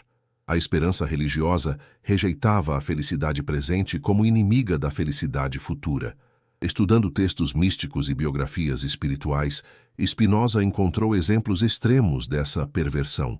Santos, que se flagelavam até sangrar, acreditando que cada açoite os aproximava da salvação. Místicos que rejeitavam qualquer conforto, convencidos de que o sofrimento era evidência de favor divino. Eram considerados modelos de espiritualidade, mas Spinoza viu neles vítimas de uma forma sistemática de abuso psicológico que havia sido reinterpretada como virtude. E havia uma dimensão social ainda mais perturbadora. O sistema havia criado comunidades inteiras onde a esperança genuína era desencorajada e onde o pessimismo masoquista era celebrado como maturidade espiritual. Pessoas que expressavam satisfação com suas vidas eram vistas com suspeita. Aquelas que demonstravam confiança em si mesmas eram consideradas espiritualmente imaturas.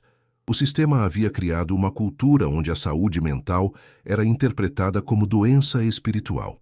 Spinoza percebeu que estava observando uma forma de inversão psicológica em massa, onde valores naturalmente saudáveis eram sistematicamente desencorajados e onde patologias emocionais eram celebradas como virtudes. Era como uma sociedade onde a febre fosse considerada sinal de saúde e onde sentir-se bem fosse visto como sintoma de doença.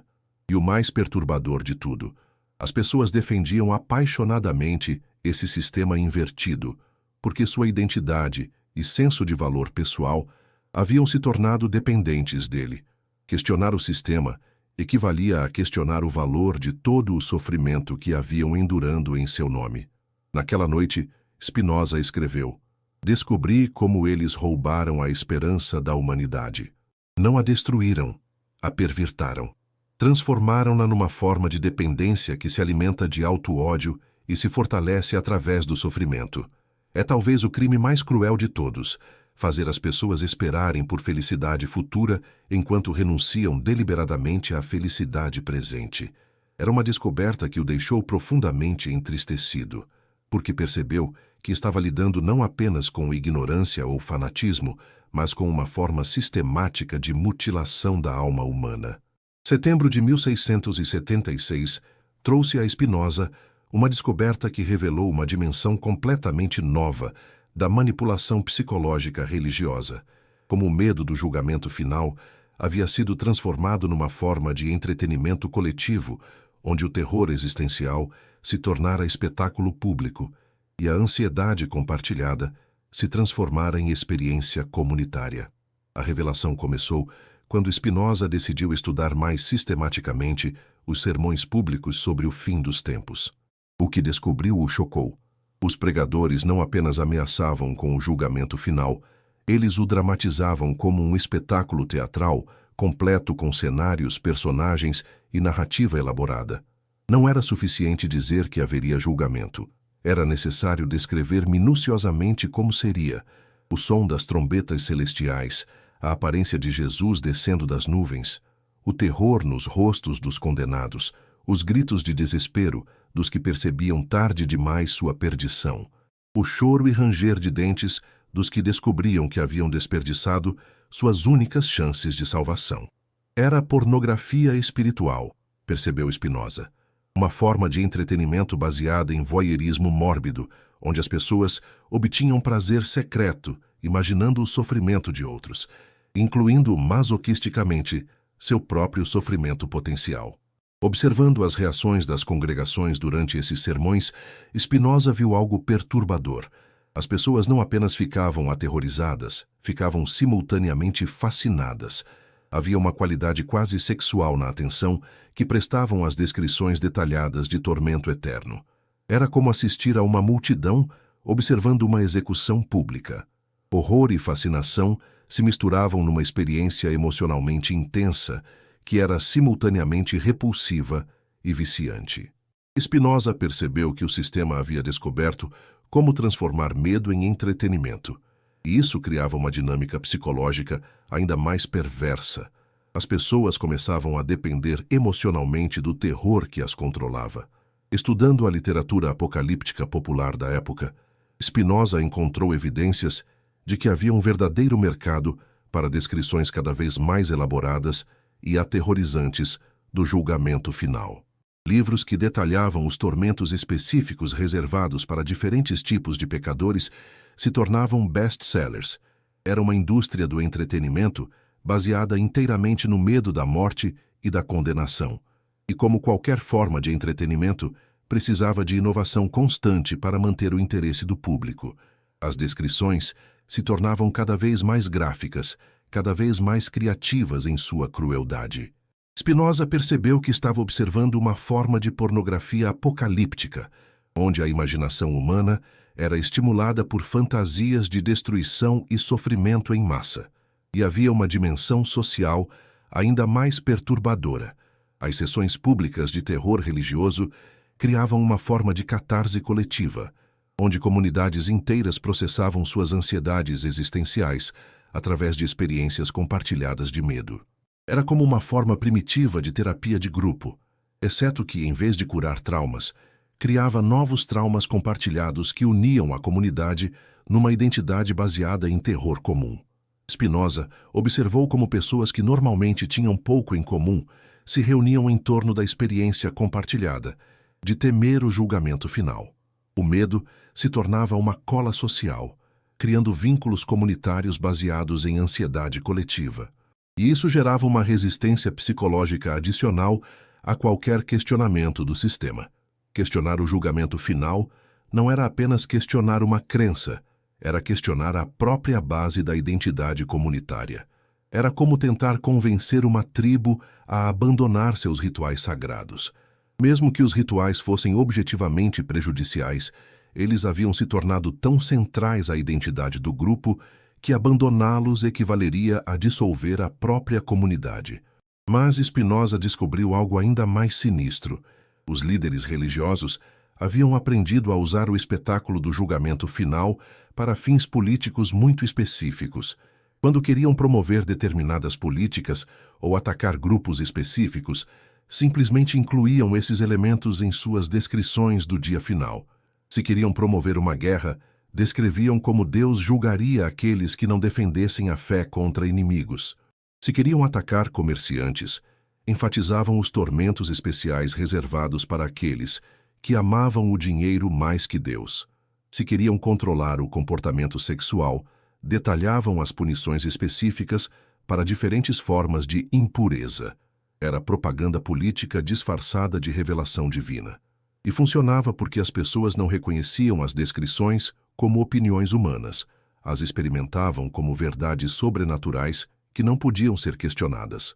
Spinoza percebeu que estava observando uma forma sofisticada de manipulação da opinião pública, onde agendas políticas eram promovidas através de fantasias apocalípticas.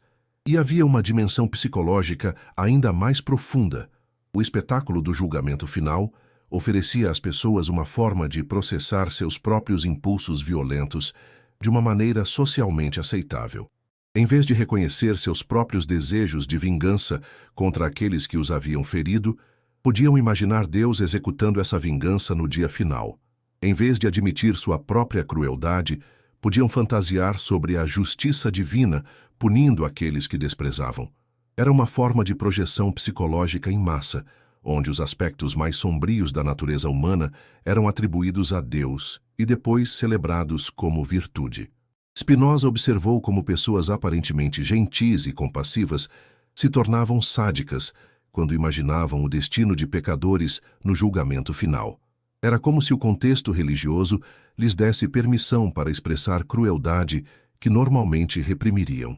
E isso criava uma forma de hipocrisia psicológica, onde as pessoas podiam manter uma autoimagem de bondade enquanto secretamente se deliciavam com fantasias de vingança divina. Era uma válvula de escape para impulsos antissociais, mas uma válvula que, em vez de reduzir essas tendências, as alimentava e fortalecia através da sanção religiosa. Naquela noite, Spinoza escreveu: "Descobri como eles transformaram nossos medos mais profundos num espetáculo de horror coletivo. Não se contentaram em nos aterrorizar individualmente.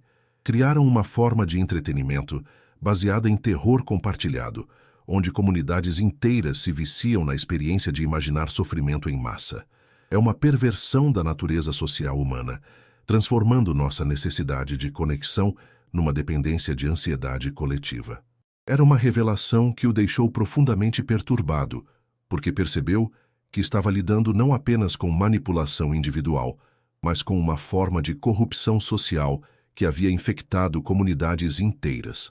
E pela primeira vez, Spinoza começou a se perguntar se seria possível curar uma doença que havia se tornado tão central à identidade social de seus hospedeiros.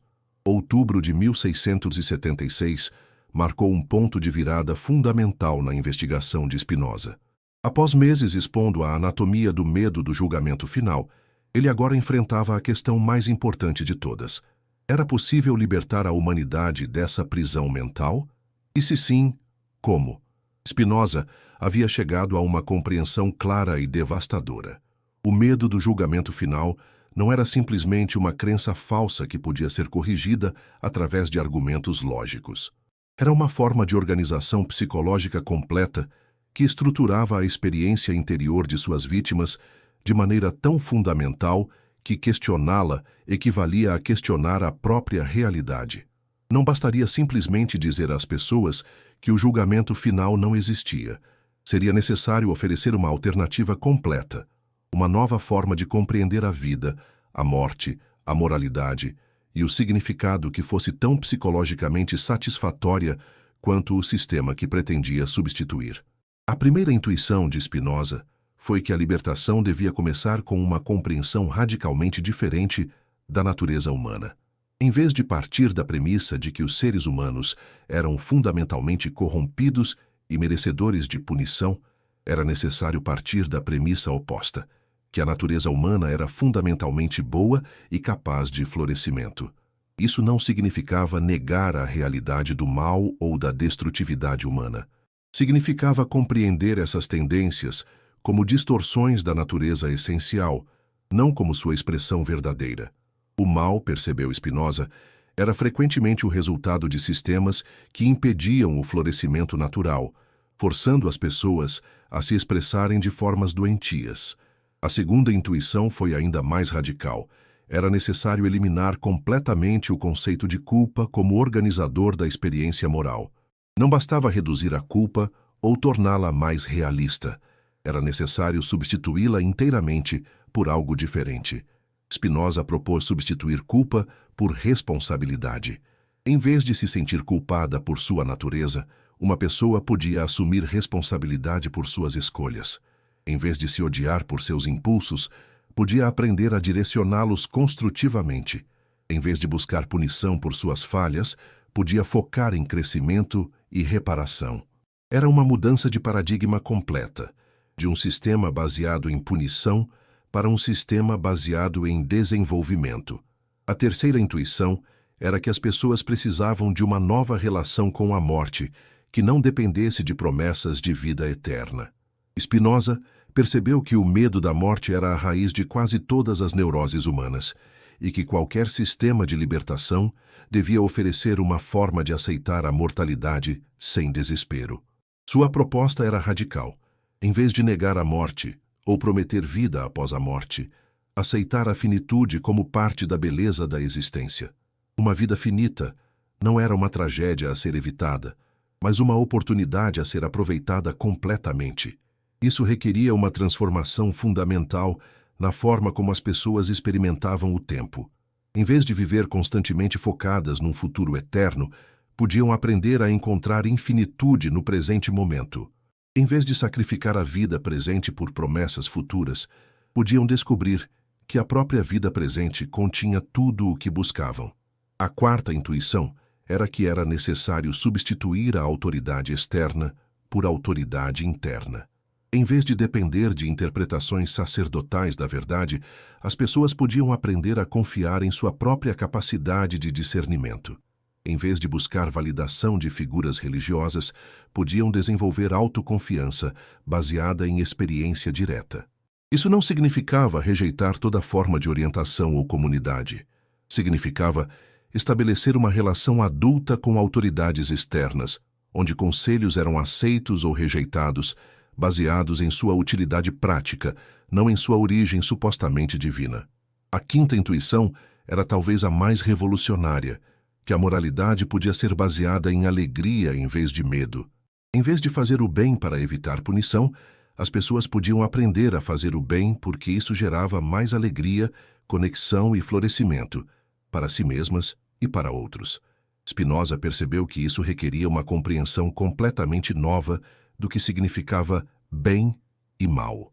Em vez de categorias absolutas impostas por autoridade externa, podiam ser compreendidos como direções de movimento. O bem era tudo que promovia vida, crescimento e conexão. O mal era tudo que promovia morte, estagnação e separação. Era uma ética baseada na vida em vez de na morte, na expansão em vez da contração, na conexão em vez do isolamento. Mas Spinoza sabia que oferecer uma alternativa teórica não era suficiente. Era necessário desenvolver práticas concretas que ajudassem as pessoas a fazer a transição do sistema antigo para o novo. A primeira prática que ele desenvolveu foi o que chamou de meditação sobre a natureza. Em vez de orar para uma divindade externa, as pessoas podiam aprender a contemplar a complexidade e beleza do mundo natural, encontrando nessa contemplação uma forma de conexão espiritual que não dependia de intermediários humanos. A segunda prática era o cultivo deliberado da gratidão pelo presente. Em vez de viver em perpétua insatisfação com a vida atual, esperando recompensas futuras, as pessoas podiam treinar sua atenção para perceber a abundância que já existia em suas vidas. A terceira prática era o desenvolvimento de compaixão baseada em compreensão. Em vez de julgar outros e a si mesmas por falhas morais, as pessoas podiam aprender a ver comportamentos destrutivos como sintomas de sofrimento que merecia cura, não punição. A quarta prática era o cultivo da coragem intelectual. Em vez de aceitar verdades baseadas em autoridade, as pessoas podiam aprender a questionar, investigar e pensar independentemente, desenvolvendo confiança em sua própria capacidade de discernimento. A quinta prática era talvez a mais importante: aprender a tolerar incerteza sem ansiedade paralisante. Em vez de buscar certezas absolutas sobre questões que não podiam ser conhecidas com certeza, as pessoas podiam aprender a viver confortavelmente com ambiguidade, fazendo as melhores escolhas possíveis com informação limitada. Naquela noite, Spinoza escreveu: "Descobri que não basta destruir a prisão mental. É necessário ensinar às pessoas como viver em liberdade. E isso é muito mais difícil que simplesmente expor as mentiras que as escravizam, porque a liberdade requer coragem, responsabilidade e a disposição de viver sem as consolações falsas que o medo oferece." Era uma compreensão que o deixou simultaneamente esperançoso e intimidado. Esperançoso porque via um caminho claro para a libertação humana. Intimidado porque percebeu quão difícil seria convencer as pessoas a trilhar esse caminho. Mas pela primeira vez em meses, Spinoza se sentia não apenas como um crítico do sistema existente, mas como um arquiteto de uma alternativa viável. E isso mudaria tudo. Novembro de 1676 confrontou Spinoza com as implicações mais perturbadoras de sua descoberta. Enquanto desenvolvia sua alternativa ao sistema do medo, ele começou a perceber que despertar as pessoas da ilusão do julgamento final teria consequências que iam muito além da religião. Seria nada menos que uma revolução completa na organização da sociedade humana. A primeira consequência que se tornou clara era política. Quase todos os sistemas de governo da época dependiam, direta ou indiretamente, da doutrina do julgamento final para manter a ordem social. A ideia de que autoridades governavam por direito divino e que resistir a elas equivalia à rebelião contra Deus era fundamental para a estabilidade política. Se as pessoas parassem de acreditar que seriam julgadas eternamente por suas ações terrestres, por que continuariam obedecendo a leis que serviam apenas aos interesses das elites? Se percebessem que não havia punição cósmica para a injustiça, por que tolerariam sistemas sociais injustos? Spinoza percebeu que estava contemplando a possibilidade de uma revolução que faria as guerras camponesas parecerem distúrbios menores. Se sua descoberta se espalhasse, poderia desestabilizar toda a ordem social europeia. A segunda consequência era econômica. Sistemas inteiros de produção e distribuição dependiam da crença de que o sofrimento presente seria recompensado na vida eterna. Trabalhadores aceitavam salários miseráveis e condições degradantes, porque acreditavam que sua paciência seria recompensada no céu. Se essa crença desaparecesse, por que alguém continuaria trabalhando em condições exploradoras? Por que aceitariam que uma pequena elite acumulasse riquezas enormes enquanto a maioria vivia na pobreza? A promessa de julgamento final funcionava como um sistema de controle econômico, garantindo que os explorados não se rebelassem contra seus exploradores. Remover essa crença poderia causar o colapso de toda a economia baseada em exploração. A terceira consequência era psicológica, e talvez a mais complexa. Milhões de pessoas haviam organizado suas vidas inteiras ao redor da dinâmica de medo e salvação. Suas identidades, relacionamentos, objetivos e valores derivavam do sistema que Spinoza estava expondo como fraude. Despertar essas pessoas seria como forçá-las a reconstruir completamente suas personalidades. Muitas, provavelmente, não sobreviveriam psicologicamente a tal transformação. Outras poderiam cair numa forma de niilismo destrutivo, perdendo todo o senso de propósito e moralidade. Spinoza começou a se perguntar se tinha o direito moral de destruir as ilusões que davam significado à vida de tantas pessoas, mesmo que essas ilusões fossem fundamentalmente nocivas. A quarta consequência era familiar e social. A família tradicional da época estava estruturada ao redor da autoridade patriarcal justificada pela vontade divina. Pais governavam filhos, maridos governavam esposas, anciãos governavam jovens, tudo baseado na crença de que essas hierarquias refletiam a ordem cósmica que seria validada no julgamento final. Se as pessoas parassem de acreditar nessa legitimação divina das hierarquias sociais, toda a estrutura familiar tradicional poderia colapsar. Filhos questionariam a autoridade absoluta dos pais. Esposas questionariam a dominação dos maridos. Jovens questionariam a sabedoria inquestionável dos anciãos. Isso poderia levar a maior liberdade e igualdade, mas também poderia causar caos social e fragmentação das comunidades. A quinta consequência era cultural e artística. Séculos de arte, literatura, música e arquitetura haviam sido criados para expressar e reforçar temas relacionados ao julgamento final. Se essas crenças desaparecessem, toda essa herança cultural perderia seu significado. Catedrais góticas se tornariam apenas monumentos a superstições abandonadas. Pinturas de santos e anjos se tornariam curiosidades históricas. Música sacra perderia seu poder emocional. Literatura religiosa se tornaria incompreensível para gerações futuras. A humanidade perderia uma parte significativa de sua produção cultural mais sublime.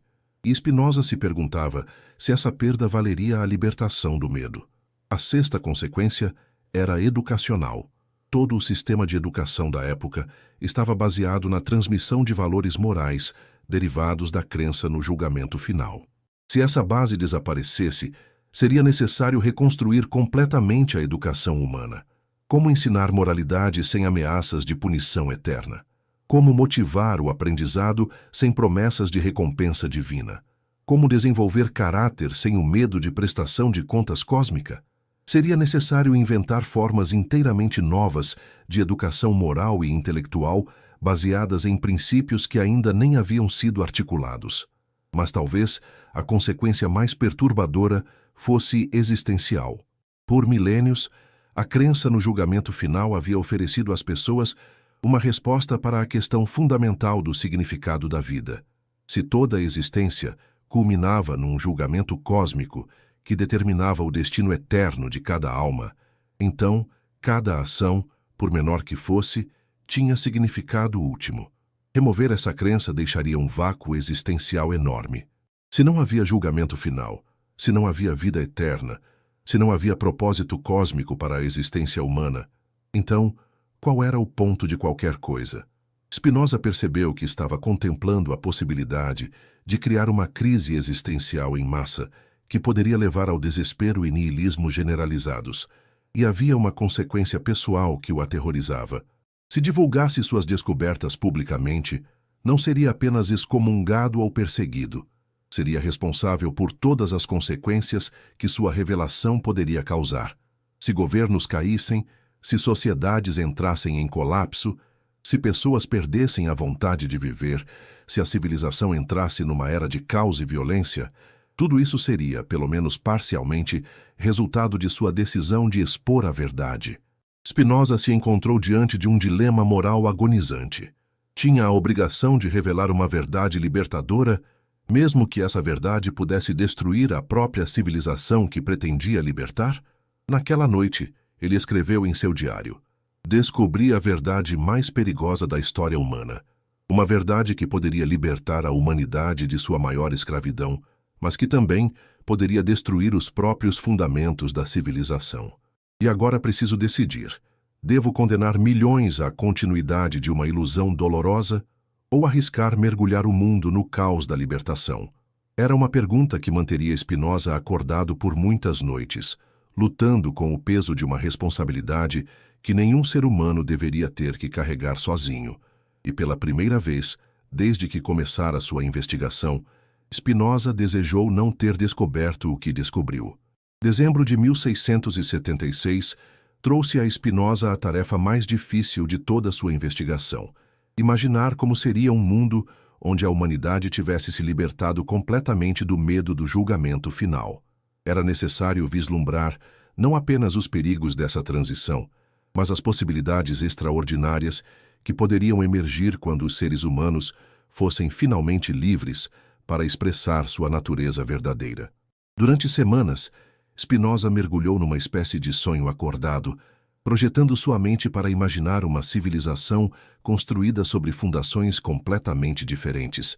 O que viu o deixou simultaneamente inspirado e melancólico, inspirado pelas possibilidades ilimitadas da liberdade humana, melancólico porque percebia quão distante a humanidade estava de realizar essas possibilidades. A primeira transformação que visualizou foi na própria natureza da moralidade. Numa sociedade livre do medo do julgamento final, a ética não seria mais baseada em obediência a comandos externos, mas na compreensão profunda das consequências naturais das ações. As pessoas fariam o bem não para evitar punição divina, mas porque compreenderiam que ações construtivas criavam mais alegria, conexão e florescimento para todos. Era uma moralidade baseada na inteligência em vez do medo, na compreensão em vez da submissão, na responsabilidade em vez da culpa. Spinoza imaginou que essa transformação tornaria os seres humanos muito mais genuinamente éticos do que qualquer sistema baseado em ameaças externas. A segunda transformação seria na educação.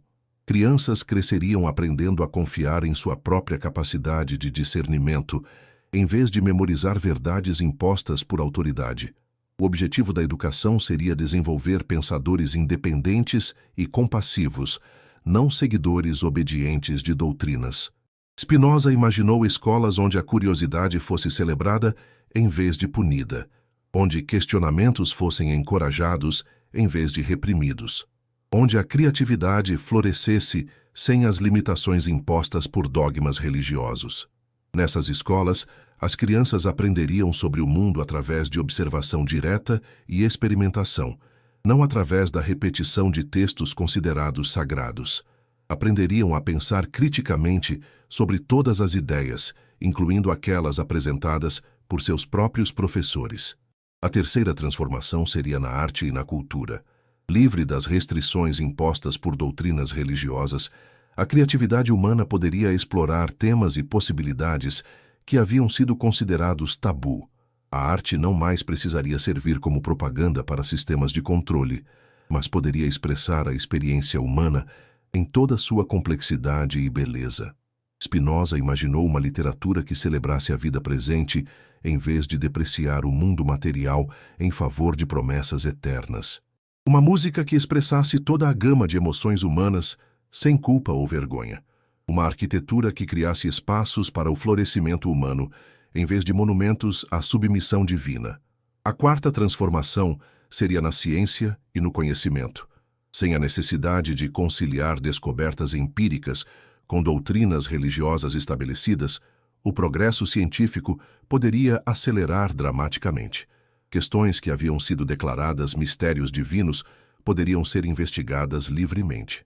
Spinoza visualizou uma sociedade onde a investigação científica fosse limitada apenas pela curiosidade e ingenuidade humanas, não por preocupações sobre heresia ou blasfêmia, onde teorias fossem avaliadas baseadas em evidências, não em conformidade com textos sagrados. A quinta transformação seria nas relações entre as pessoas. Sem hierarquias justificadas por vontade divina, os relacionamentos humanos poderiam ser baseados em igualdade, respeito mútuo e afeição genuína. O amor não seria mais distorcido por conceitos de obediência e submissão, mas poderia florescer como conexão autêntica entre iguais. Spinoza imaginou famílias onde crianças fossem respeitadas como indivíduos com direitos próprios, não como propriedade dos pais. Casamentos baseados em companheirismo e crescimento mútuo, não em dominação de um gênero sobre outro. Comunidades onde diferenças fossem celebradas em vez de reprimidas. A sexta transformação seria na relação da humanidade com a natureza. Livre da crença de que o mundo material era inferior ao espiritual, os seres humanos poderiam desenvolver uma reverência genuína pela natureza, baseada na compreensão de sua interdependência com todos os sistemas vivos. Em vez de ver a natureza como algo a ser dominado e explorado, poderiam compreendê-la como um sistema complexo do qual fazem parte. Isso levaria a formas de vida mais sustentáveis e harmoniosas com o ambiente natural. A sétima transformação seria na própria experiência de viver. Sem a ansiedade constante sobre salvação eterna, as pessoas poderiam estar verdadeiramente presentes em suas vidas. Cada momento poderia ser apreciado por seu valor intrínseco, não julgado por sua contribuição para um destino eterno. Spinoza imaginou seres humanos capazes de alegria profunda e espontânea, não limitada por culpa sobre prazeres mundanos. Pessoas que poderiam amar completamente sem reservas impostas por doutrinas sobre pureza. Indivíduos que poderiam expressar sua criatividade sem medo de julgamento divino. Mas havia uma transformação ainda mais profunda que Spinoza vislumbrou. A própria morte poderia ser experimentada de forma completamente diferente. Em vez de ser temida como portal para julgamento eterno, poderia ser aceita como transição natural, parte do ciclo da vida. Pessoas que vivessem completamente no presente, que expressassem totalmente sua natureza, que criassem relacionamentos profundos e significativos, poderiam enfrentar a morte não com terror, mas com a satisfação de ter vivido plenamente. E talvez mais importante, sem a promessa de vida eterna para compensar sofrimentos presentes, a humanidade seria motivada a criar o melhor mundo possível aqui e agora, em vez de aceitar injustiças como vontade de Deus. Mas Spinoza também reconheceu os desafios enormes dessa transição. Uma sociedade baseada em liberdade genuína, em vez de controle externo, exigiria um nível de maturidade psicológica que a humanidade ainda não havia desenvolvido. Seria necessário aprender a viver com responsabilidade pessoal, sem as consolações da dependência infantil. Seria necessário tolerar incerteza sem buscar refúgio em verdades absolutas. Seria necessário encontrar significado na vida finita, sem promessas de imortalidade. Seria necessário desenvolver compaixão baseada em compreensão, sem ameaças de punição eterna, para controlar comportamentos antissociais. Era uma transição que poderia levar séculos, talvez milênios, e exigiria formas inteiramente novas de educação, organização social e desenvolvimento psicológico. Naquela noite final de sua investigação, Spinoza escreveu suas últimas palavras sobre o projeto. Vi o mundo que poderia existir se a humanidade se libertasse de seu medo mais antigo. É um mundo de beleza, liberdade e possibilidades que mal posso imaginar completamente. Mas também vi quão difícil seria a jornada para chegar lá, e compreendi que minha tarefa não é forçar essa transformação, mas plantar sementes que talvez germinem em gerações futuras. Não posso libertar a humanidade do medo do julgamento final, mas posso oferecer um mapa para aqueles que escolherem fazer essa jornada por si mesmos, e talvez isso seja suficiente. Spinoza fechou seu manuscrito, sabendo que havia documentado não apenas a anatomia de uma ilusão, mas a possibilidade de um despertar que poderia transformar completamente a experiência humana. Era um legado que transcendia sua própria vida, uma visão de liberdade que poderia inspirar gerações ainda não nascidas a criar o mundo que ele havia apenas conseguido imaginar. Do lado de fora, a neve continuava caindo sobre Amsterdã, cobrindo o mundo com um manto de silêncio que parecia prometer renovação. E Baruch Spinoza sorriu, sabendo que havia plantado sementes de uma revolução que poderia não florescer em sua época, mas que um dia transformaria tudo.